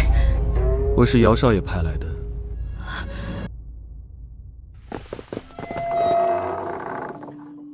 你是姚少爷的人？少爷有话让我告诉你。什么？少爷说，你知道的太多了。为什么？少爷为什么要杀我？他明明答应过一阵子就接我回去的。我果然不该相信，姓姚的怎么会有好人？我知道那么多，你肯定容不下我，你不能杀我。我要是失踪了，官府一定会怀疑你们，你们跑不掉的。少爷若是怕我说出去，我可以走得远远的，这辈子都不回京城。夏大人，你怎么会在这里？你说呢？你应该庆幸是我们在这里，要不是我们一直担心姚文松要杀你灭口，也不会抓住他派出来的杀手。我们只是吓唬你说几句话，你以为杀手会这么客气？说吧，把事情原本说出来，说不定还有一线希望。你要明白，自始至终同情你、想要救你的人其实只有我。我万万没想到，姚文松连我都要杀，但他是连亲爹都能杀的人，杀我又有什么奇怪？其实我给姚海峰下慢性毒药，才1个月，姚文松就发现了，但他没拆穿我，反而以此要挟和我合作。为什么？姚海峰非常多疑，独揽大权。姚文松虽是嫡长子，多用银子也要被训斥。何况看着姚海峰不停纳妾，对他母亲不闻不问，心中早就忌讳。梁哲民呢？是谁杀的？也是姚文松。梁哲民怀疑姚海峰的死和姚文松有关，就勒索他。正好又有柳胜阳这个你们认为的凶手在，姚文松就一不做二不休，把他杀了。那柳胜阳呢？你要杀姚海峰可以理解，可柳胜阳是你的心上人，你为什么要杀他？青羽走了，他最放不下的、最不舍得的，自然是柳师兄。柳师兄那么爱他，为了他都可以杀人，难道不应该去陪他吗？所以你喜欢的其实不是柳胜阳，而是陆青羽。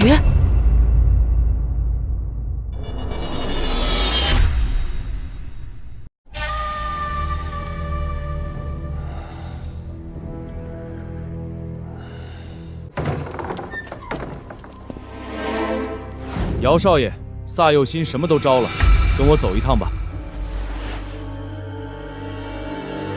娘，孩儿不孝，不能给您养老送终了。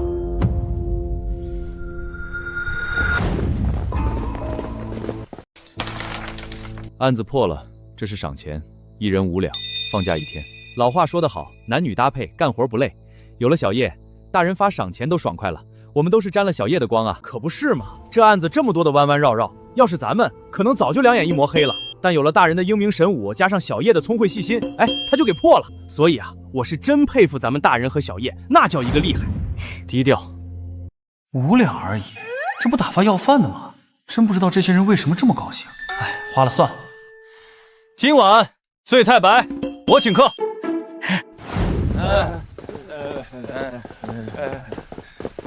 就这酒量，还和我吹牛呢？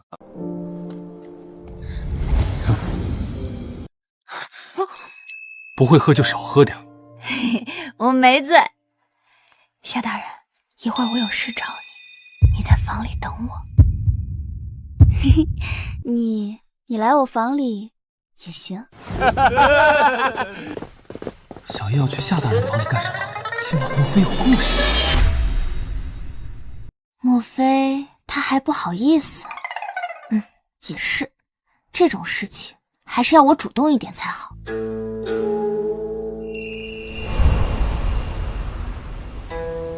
把门开着。为什么？你身上那么重酒味儿，想熏死谁？我换过衣服了，没有味道啊。夏大人，先还你5两银子。你这么晚急着找我，就是为了这个？对啊，不然呢？这种小事以后不必这么着急。我还以为是仙女杀的案子，你有什么新想法？暂时还没有。大人，你不写个收帖给我吗？现在我只欠你42两了。走走走，赶紧走，把门关上。大人早点休息。果然是我想多了，好险，幸亏我没有去找他。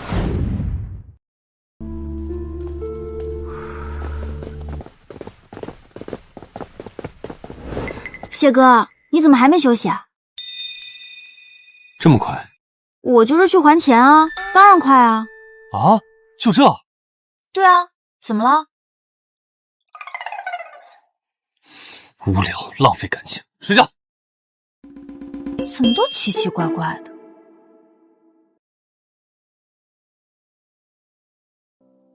谁啊？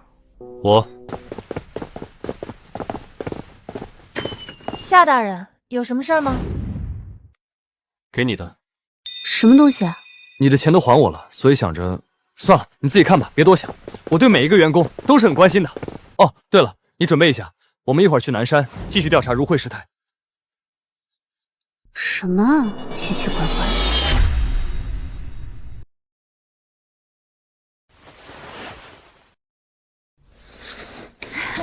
知道我没钱，还知道送化妆品，而且看着就不便宜。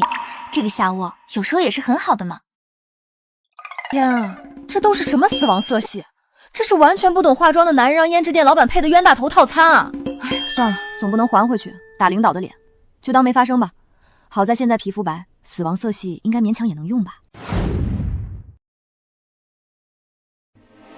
大人，就算如惠师太真是仙女杀的凶手，如果他金盆洗手了，咱总不能无限期盯下去吧？暂时我也想不到什么好的办法，时间太久远了，能查的线索早就没有了。大人，师父请你们过去，有事要告诉你们。既然师太这么直接爽快，我们若还躲在暗处偷偷摸摸，就小家子气了。走，去拜访一下。刚才躲得很好，一会儿要是打起来，动作麻利点，保护好自己。放心吧，大人，我肯定会躲好的。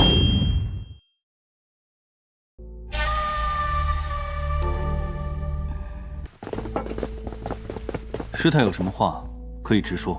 我想说的就是夏大人想知道的。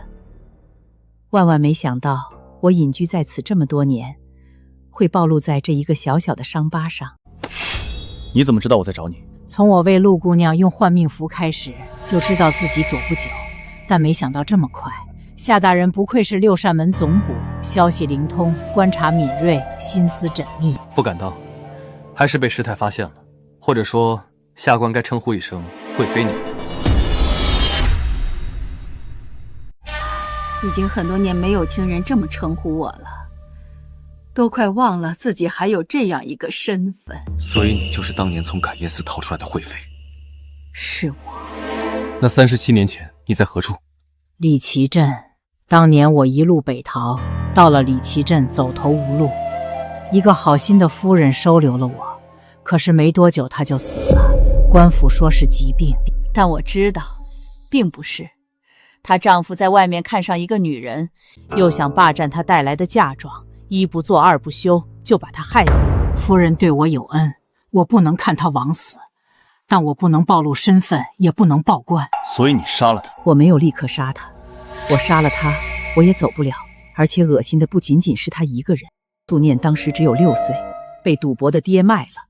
虽然她只有6岁，但她遭遇的是你们都不曾想过的。当时我心中不平，恨死了那些男人。我觉得自己早晚被抓，不如大隐隐于市，把那些不配活着的男人都带走。当年你将他们杀死后，卷走财物，如何躲过重重搜查？大人，丑人想扮美不容易，美人想扮丑，只要不怕脏，还不容易吗？不好，快救人！是砒霜，已经没了。不好，他刚才喝的水里有砒霜。夏大人，若是可以，请将我们师徒就葬在这里。那些钱我早已散尽，命，如今命也可以还了。别难过，你和如姬师太做了那么多的好事，下辈子一定能过得很好，会有各种各样好吃的，漂漂亮亮的花裙子，还有很多好玩的。对了，我告诉你一个地方。你在跟谁说话？跟素念啊，告诉她不要那么难过，下辈子一定会很好很好的。你说的对，检查的怎么样？如慧师太左臂手肘关节有一点错位，曾经骨折过，但能进宫做妃子的都是千挑万选，不应该会要一个手臂骨折过的女子吧？能看出什么时候骨折的吗？不同阶段骨头生长速度不一样，年幼时骨折容易长好，年纪大了就很难完全长好，只有解剖才能确定。那能否看出她是否生育过？肉眼来看没有妊娠纹，但也不能确定。有些人就是不容易留痕迹，但如果解剖，可以从宫口形状判断是否生育过和大概生育年龄。仵作都对解剖情有独钟吗？大人，您是在怀疑如姬师太不是惠妃吗？这可是一桩37年的悬案，总感觉有些太顺利了。惠妃很年轻就进宫了，并未生育过，虽然逃出来以后可能生了，但还是想搞清楚。你怎么看？我不知道，但大人身为六扇门总捕头，您怀疑肯定是有道理的。好，那就解剖。你需要谁帮忙吗？随便都可以，只要帮我记录一下就好。好，我这就去给你找人。需要解剖尸体。解剖？不好，我感觉死去的记忆正在攻击我。大人，我突然想起来，刚刚老张找我有事，我先去了。大人，老张也找我了，我也去了。师爷，你怕不怕血？怕不怕死人啊？大人是瞧不起我吗？我是学风水的，见过的死人怕是比你还多，怎么会怕尸体？那就太好了，那就你去帮小叶吧。谢哥，你行不行？小叶，哥告诉你，千万不要问男人行不行，这是侮辱，知道吗？抱歉，我不是这个意思，就是担心会吓到你。吓到我？小叶，你是忘了哥是干什么的了？赶紧开始吧。林婶今天炖猪蹄，我还等着吃呢。好，那我开始。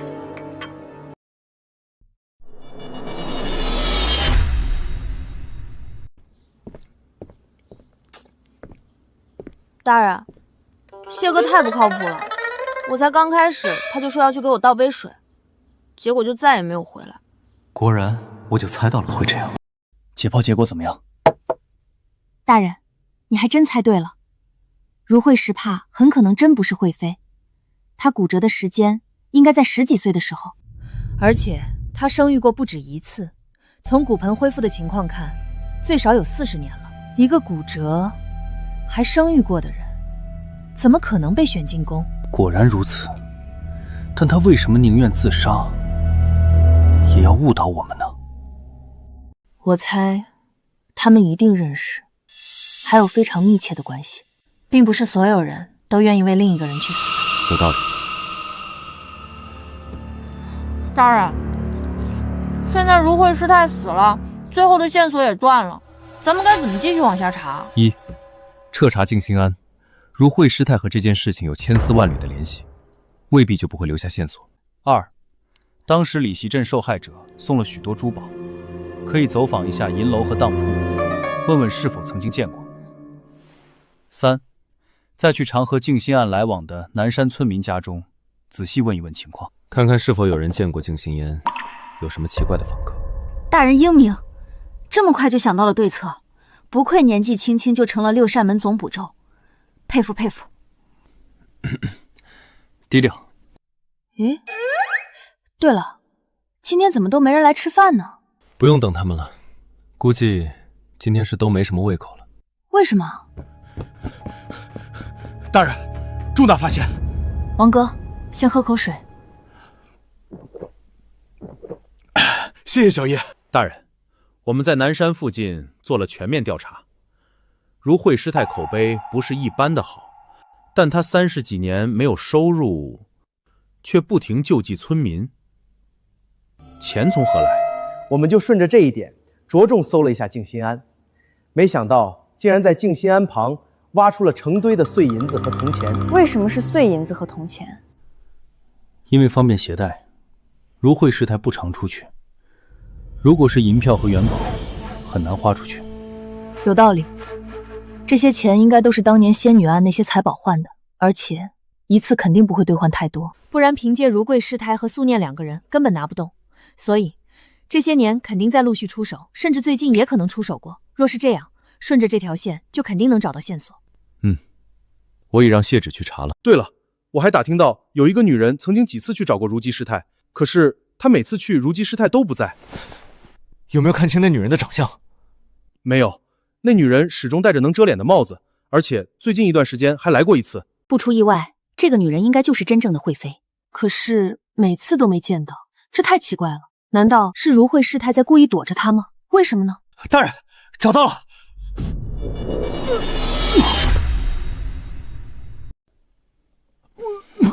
谢哥，你即便讨厌我，也不用表现得这么夸张吧？不是，我不是这个意思，我就是看到你就想起昨天。过2天就好了，对不住。谢芷，找到什么了？大人，找到2颗猫眼石，就是当年仙女案中的一件珍宝，是一个叫陈耳的小混混，前段时间出手。陈耳在哪？我打听了一下，这时间应该在青楼。王统，立刻去抓人。是。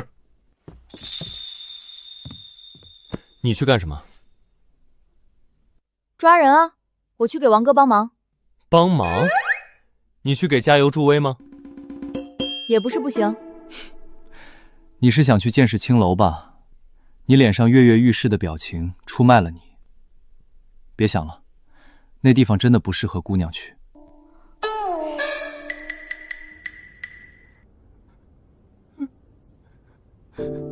大人冤枉啊！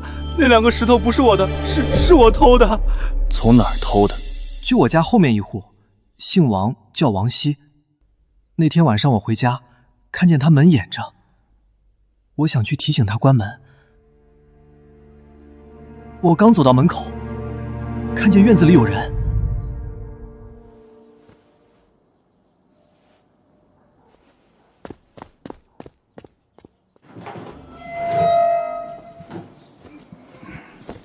我等他们走了，做了点手脚翻进去，往包裹里摸了一把，摸到一对耳坠。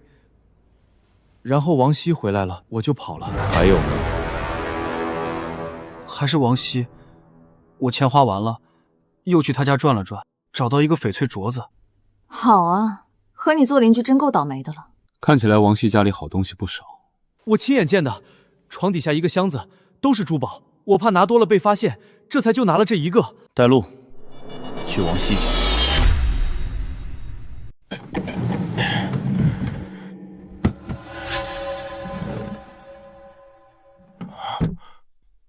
大人，看来王熙已经跑了。应该是知道了如熙师太的死讯，所以提前跑路了。怎么办？王熙肯定常年在京城周边帮如熙师太出货，重点查王熙常去的地方的银楼和当铺。我们分头追。大人，这都8家了，我能问问，咱们这么黑白不休的找，有加班费吗？有，朝廷不发，我补给你。行了，清泉镇还有最后一家当铺了。如果还没有王熙的消息，我们就回去了。大人英明。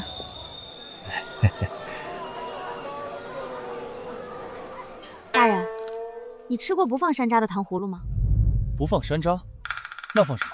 比如草莓啊、橘子啊、苹果啊、五花肉啊、大蚕蛹啊。此人叫王熙，牵扯连环杀人案，你可认识？大人，这人今天白天刚刚来过。你确定？确定，就是上午，他来当了几件物品。可知他去了哪里？不知道，但我知道他今晚住在哪儿。住在哪里？就在双溪客栈。他不是今天不想走，而是明天一早要跟着商队走，说要往西域去。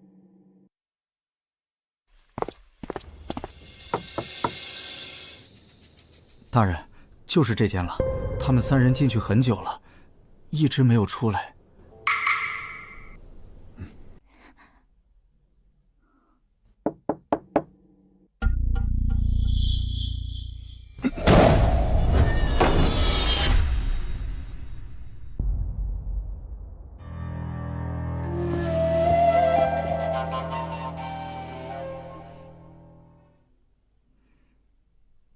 都死了，死亡时间在1个时辰以上，都是被扭断了脖子。凶手应该会功夫，而且指痕细长，应该是个女人。可恶，又晚了一步。你今天下午可看见一个女子出入这个房间？有，他还问了我，这个房间住的是不是一家3口呢？长什么样子，什么口音，什么年纪？我不知道啊。他戴着帽子，那种整个把脸都遮着的帽子，帽子边上垂着纱，脸全罩住了。那口音呢？行刑呢？这么高吧，不胖不瘦，感觉非常普通，就是那种丢在大街上就找不到的普通人。声音总能听出年纪吧？低沉还是清亮？冷漠还是温和？温柔，而且年龄应该不大。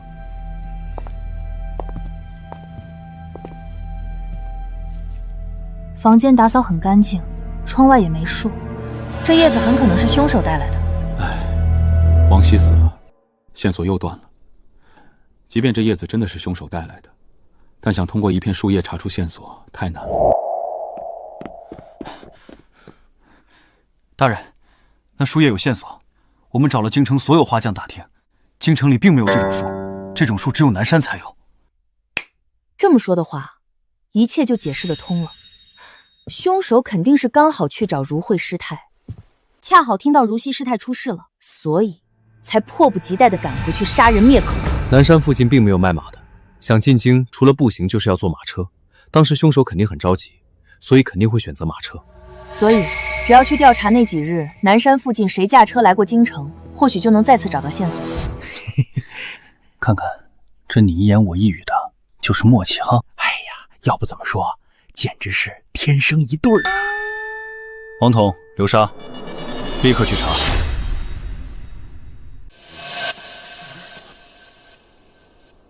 大人，这也太巧了吧！我们刚要查这些车夫，这人就出事故死了，哪有这么巧的事儿啊？绝对不是巧合。小叶，检查的怎么样？不是意外，是被人扭断脖子的。车当时的确翻了，但人摔出去并不致命，是后来被人扭断了脖子。这是什么？这是军中常用的绊马机关。惠妃周门之后，肯定知道这东西。看来我们的猜测8、9不离10了。真正的惠妃可能真的还活着。下一步怎么办啊？线索又断了。这个凶手简直太狡猾了，总是快我们一步。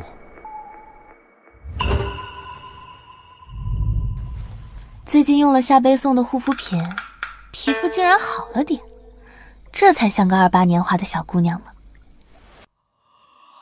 大人，想了这么久，有什么头绪了吗？没有。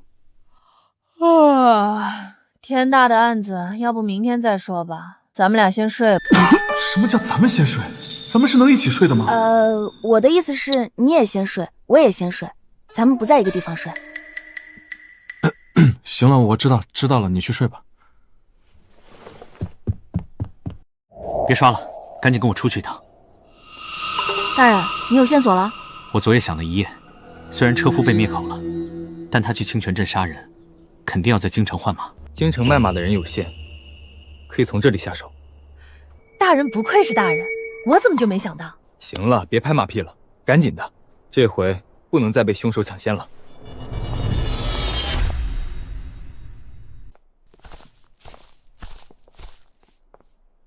老詹，今天生意怎么样？还行，夏大人，那阵风把您吹来了。找你打听个事儿，前几天有没有一个女人来买马，很爽快，付了钱就走，一点都不讨价还价那种？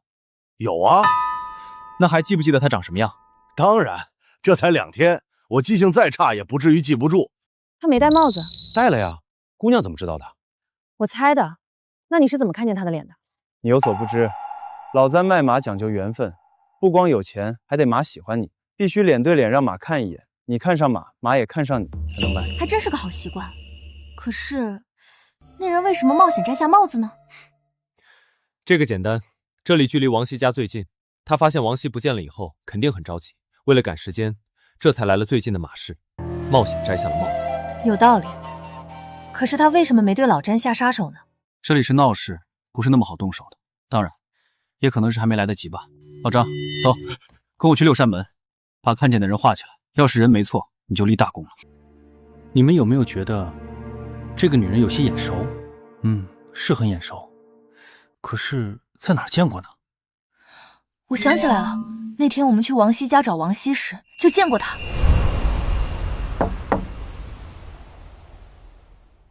别敲了，人不在。这个王熙啊，隔3差5就会出门的，最近应该是去进货了。对，就是他。我们到处找凶手，没想到凶手竟然就在我们身边。可是这是个年轻女子啊，不可能是当年的惠妃，年龄完全对不上。和我们之前看的惠妃的画像也一点不像。也许是惠妃的女儿，或者有其他的关系。不管什么关系，只要把人抓到了，一切就都清楚了。走，立刻抓人。我儿媳妇出门去了，走了有4天了。她去一个叫静心庵的地方，每年都去，和庵堂里师太很熟。前几天听说师太过世了，跟我说要去时间长一点。你儿媳妇以前是京城人吗？是啊。从小父母双亡，她嫁过来以后，我家日子才过好了。可惜我儿子福伯死得早，也没留下一儿半女。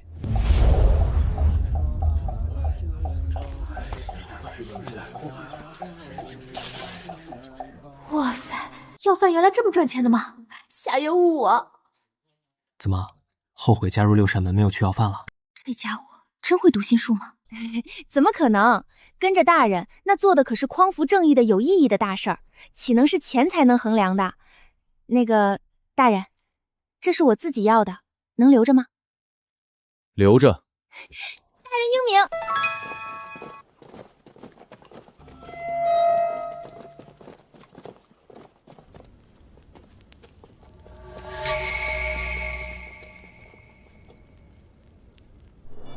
他果然来了。等等，来都来了，就让他上炷香吧。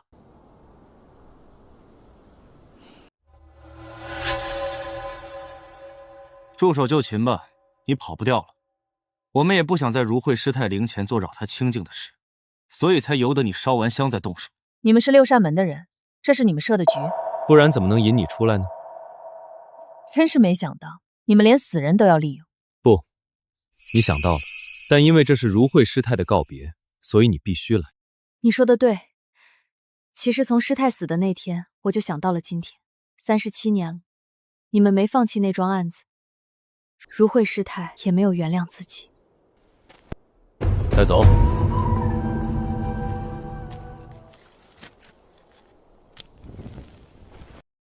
没想到37年前一别，我们真的再没有见过。惠妃娘娘，终于见面了。你就是六扇门总捕头夏月夏大人吧？我知道这几日你一直在南山找我。是，娘娘躲得好，让在下好找。躲得虽好，还是被找到了。不过我真的很想知道，你们是怎么知道我的存在的？客栈掌柜断定找王熙的是中年人，而我在现场又找到了白发，3个受害者又同时病命，所以我猜测凶手可能不止一人。老了，真的老了。我有很多疑问，希望娘娘能给我解开。夏大人，我有一事相求。如慧这37年没有一日不在忏悔，她救的人远比当年伤的人多，希望大人能念在南山村民的哀念之心，留下她身后的安静吧。这个我现在不能答应你，但我会如实禀告，也会将如慧师事这些年的所作所为如实上报。大人，怎么说？什么怎么说？惠妃啊，人是我们抓的，就算送到了宫内，不在六扇门审，怎么判的也该告诉我们吧。李基镇仙女杀，死了那么多人，前几天王熙一家3口，还有车夫，都是惠妃所害，你说怎么判？死罪难逃。真的都是惠妃干的？那如慧师太呢？素念呢？还有福彩云，他们跟惠妃都是什么关系？想知道？请我吃顿饭吧。昨天你要了不少钱吧？按理要上交，要是请我吃饭，我就睁只眼闭只眼算了。吃什么都可以。都行。老板，2碗阳春面，再来一个茶叶蛋。蛋给谁的？当然是给大人的。你不吃？我不吃，我回去吃。仙女杀的命案确实是惠妃做的。快说快说。她本有机会离开皇宫，可家中怕事不敢出头，她心中怨恨，从尼姑庵出逃。一方面是不要被禁锢，另一方面也存了报复家中的意思。惠妃逃出去后东躲西藏，一直到李启镇被余香怡收留。余香怡就是如慧师太，之前如慧临死前说的那些。什么意思啊？惠妃在余家住了一段时间后，余家出了事，余香怡的丈夫赌博输了钱，把余香怡和她女儿都卖给了青楼。畜生，这还是人吗？惠妃自然不能看着恩人受难去救人，但去的时候，余香怡母女已受了些罪。惠妃将人救出后，实在咽不下这口气，就设了仙女杀的局，把当时参与的人都骗到郊外杀死。大人，我能说杀得好？余香怡认为惠妃是为他杀人，心中无比愧疚，便要替他揽下这事。他们年纪相仿，长得也有3分像。余香怡在手上一模一样弄出伤痕，告诉惠妃：“你是替我杀的人，以后我就是你。”然后如慧师太就来了南山。余香怡在南山住下了，用如慧师太的名字行善积福。素念就是她的女儿，她铁了心不见惠妃，所以惠妃来了几次都没见她。那福彩云呢？福彩云是惠妃收养的孤女，从小教她武艺，她也学到了惠妃一样的狠戾性格。如慧为保护惠妃自杀，惠妃不知内情，怀疑一直替如慧换钱的王熙因财杀人，正好王熙跑了，惠妃更确定自己猜测去杀了王熙。那个福彩云很讲义气，知道惠妃一定会去拜祭如慧，所以先一步来了，希望能引开我们注意力，只是没成功。大人，如果有一天我被大官看中要逼良为娼，我抵死不从，他又是你上司命令你抓我，你会助纣为虐，为虎作伥吗？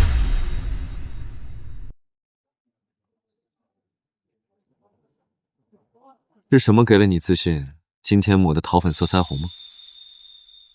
你就说嘛，我特别好奇。放心吧，要是我的上司真有吓成那样的一天，我一定带你去浪迹天涯。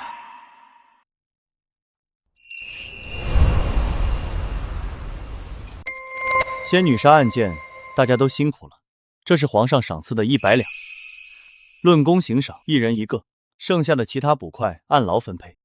谢谢大人，大人英明。咱们大人本就英明神武，现在有了小叶，简直如虎添翼，这赏金拿到手软啊！谢谢大人。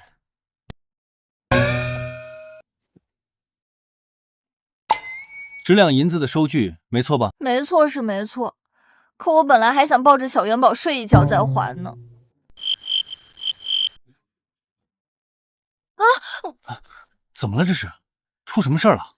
没事儿，腿麻了。大人，那10两银子我能不能先不还你？我想重新计划一下，添置些东西。不过你放心，这笔钱我一定会尽快还的。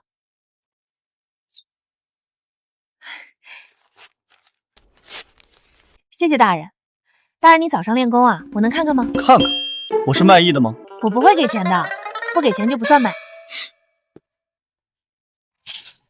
好，漂亮！大人太帅了，翻一个，再翻一个。大人，你的剑舞的太好了，累了吧？看你流了那么多汗，快擦擦。谢谢你夸我，夸得很好，以后不要再夸了。虽然刚才在舞剑，但总觉得是在耍猴。我自己就是那只猴，以后练剑一定要把叶彩棠赶出去，太分心了。大人，不好了，又有命案了！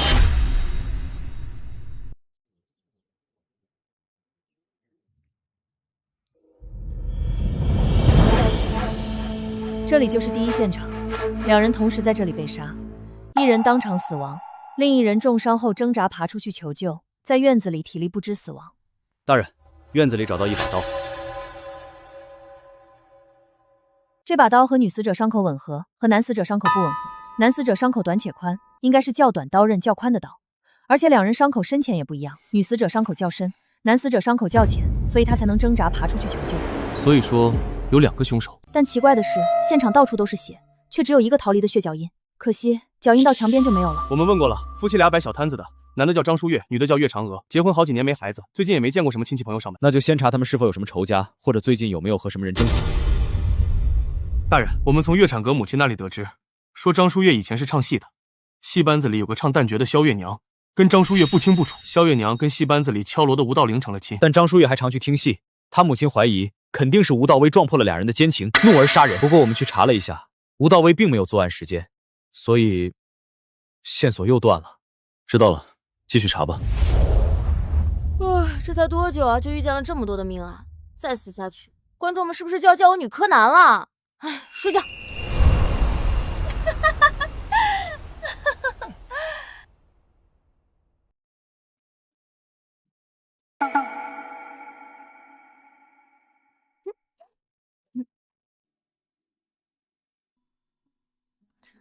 大人，您找我啊？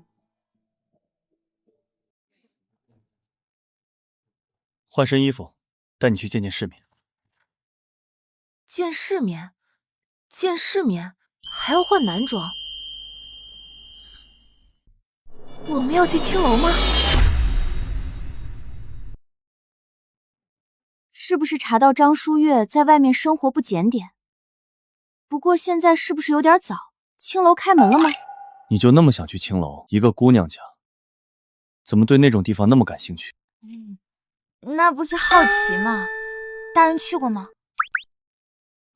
自然去过，不过我是办案，进去调查情况，不是去玩乐。大人，咱们为什么突然要去青楼啊？岳嫦娥有个老相好叫苏青，她告诉我，张书月有个同乡叫涂继仁，2人非常要好，但在过年的时候，2人却突然大打出手。原因呢？应该也是张书月怀疑2人有一腿，涂继仁在望春香当打手，那日鼻青脸肿回来抱怨，恰好被望春香的姑娘听到，又告诉了苏青。这个岳长河生活还真是多姿多彩。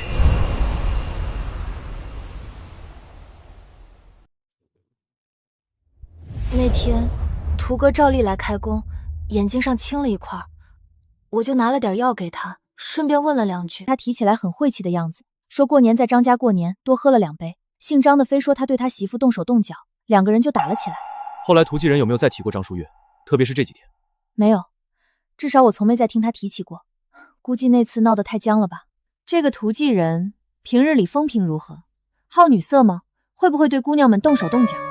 没有，涂哥不是那样的人，他一直都挺同情楼姐妹的，从不做趁人之危占姑娘便宜的事儿。少爷，你真的有客人，我真的没有骗您，真的是有贵客，真的不能打扰。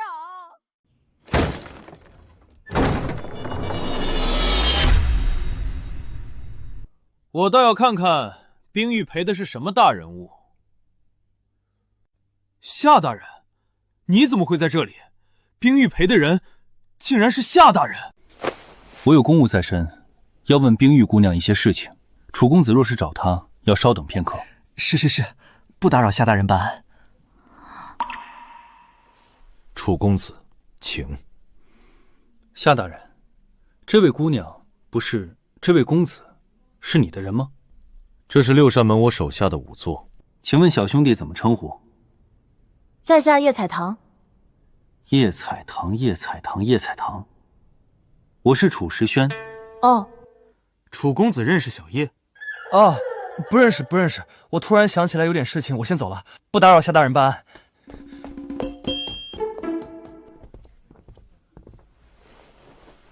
你认识楚时轩？不认识啊。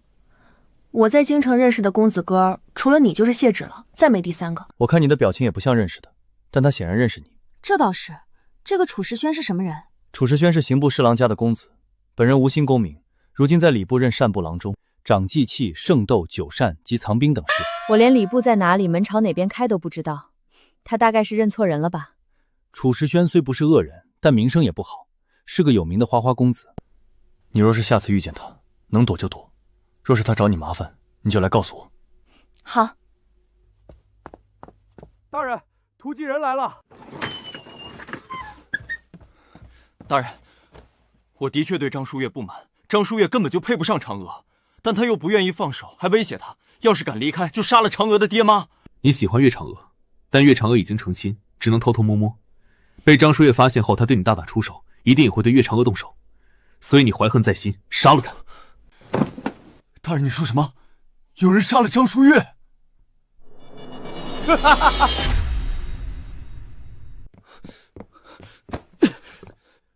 干什么去？我去找嫦娥。张淑月死了，嫦娥就自由了。我去找她，我要娶她。好一个纯爱战士！不用去了，岳嫦娥和张淑月一起被害了。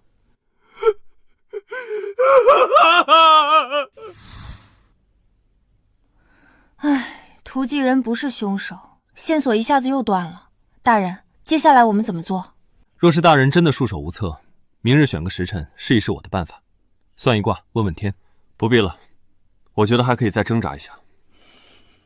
好香啊！今天林婶做什么好吃的了？这么香。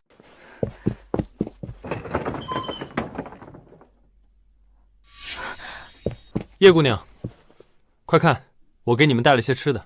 昨日打扰了夏大人办案，回去左思右想，十分愧疚。可夏大人是有名的清廉，知道必不会收什么礼物，就买了些点心，和大家一起吃个早饭，也算聊表心意。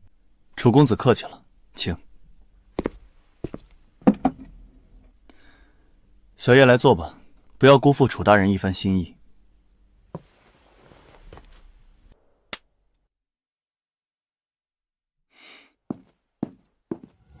小叶，这楚公子是来找你的？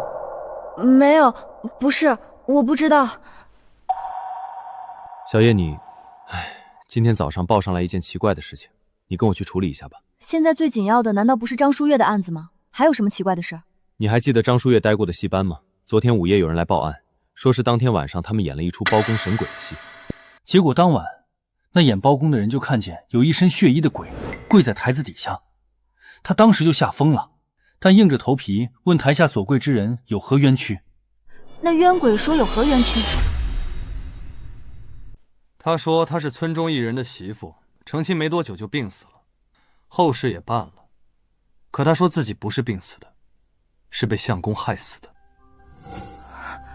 此事不宜宣扬，他们本想先偷偷摸摸查一查，但以下葬之人，主人家怎么可能允许挖出？事情可能有些危险，你愿意去吗？谁知道楚世轩中午还会不会来送饭？来了是赶出去啊，是赶出去啊！我还是见鬼去吧。愿意，我愿意。大人，大人，救命啊！我真受不了了，我真的要疯了！起来，仔细说说吧。就昨夜，我睡到半夜，模模糊糊感觉有人在外面喊我，我就起了身。当时好像被什么控制了一样，黑灯瞎火的就到了戏台子上坐了下来。然后我看见台下跪着一个女人，一身白衣服，特别瘦，风一吹就要飘走一样，一脸都是血。当时你不害怕吗？害怕呀，我都快吓死了，但也不知怎么的站不起来，就跟被人按在椅子上一样，身上很重。他跟你说了什么？他说他叫于艳喜，是村东头一户叫李仁寻家的儿媳妇，她被丈夫打死了，对外说是病死的。他说他死得冤，让我给他伸冤。然后我就醒了，猛地坐起来，发现自己躺在床上。刚才那一幕好像是做梦一样，可梦中那个女鬼的脸，她的名字我记得清清楚楚。我心道不能这么邪门吧，就偷偷去打听了一下，没想到还真有这户人家，姓名一字不差。那家新过门的儿媳妇果然是半个月前得疾病死的，为了安抚，他家还给了娘家不少钱。后来呢？后来我就旁敲侧击去问，差一点被他们打出来。我总不能去把坟挖开吧？谁知道小胡第二天晚上又看见了那个女鬼。第二天那女鬼又来了，还是那几句话：青天大老爷，我冤枉啊！我是李仁寻家的儿媳妇，被他儿子打死了。那天晚上我一直守在他屋子里，亲眼看着他从床上爬起来，跟游魂似的出了门，到了戏台上，坐在太师椅上看着下面，然后周围突然刮起阵阵阴风，我小声喊他，他也听不见。他对着空气说了一通话，又跟游魂似的回了房间继续睡觉。这个冤案没解决，也就是说，今天晚上他还会来找你，对不对？你在看见他的时候问仔细点，问问她丈夫为什么要打她，他们家都是怎么商量的，他爹妈是不是起过疑心，提出过异议啊？我记住了，今天晚上再遇到来申冤的于艳喜，把这些话仔仔细细问他，只要有个确凿的证据，我们就有理由开棺验尸。我真睡不着，谁能在这么多人眼皮子底下睡着？我几天没干什么体力活，就在房间睡觉发呆，现在一点儿也不困。要帮忙吗？睡不着不碍事，可以把你打昏，理论上效果是一样的。不用，我睡。哎，这样不行啊！你说，如果我在脑门上画个月牙，能见着冤魂吗？小叶，跟我出来一下。星星真美，是挺美的，不过你更美。我是说你的胆子。虽然胡小波的话未必是真的，但民间规矩总有原因，万一是真的呢？你就真不怕？那大人说该怎么办？如果于艳喜知道更多内情，应该早就说出来了。如果不知道，就凭这一点消息，肯定没法开棺。很简单，既然闹鬼，就一起闹。什么意思？你不怕鬼，但总有心虚的人会怕鬼。你的意思是，装神弄鬼，去吓唬李家人？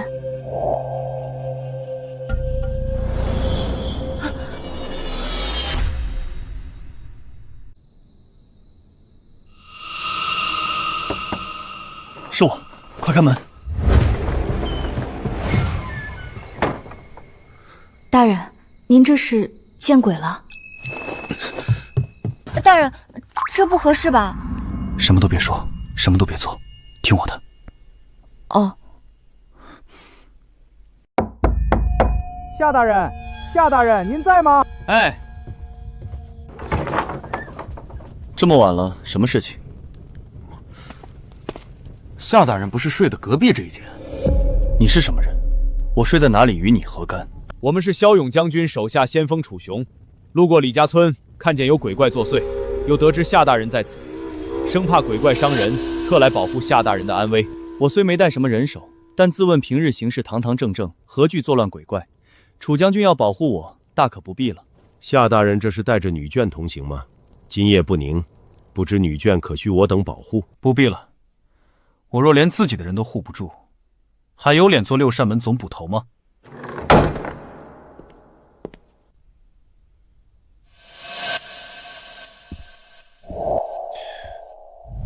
小叶啊，你不害怕我吗？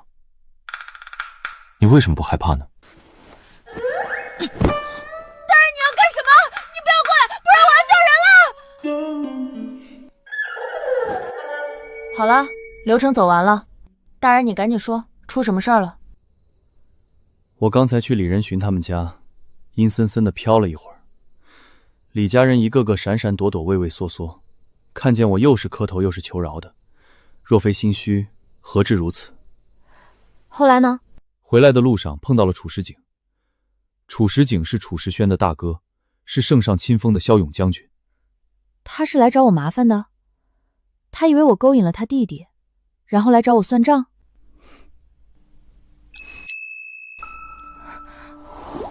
不，他是来替弟弟楚石轩找你提亲的。什么？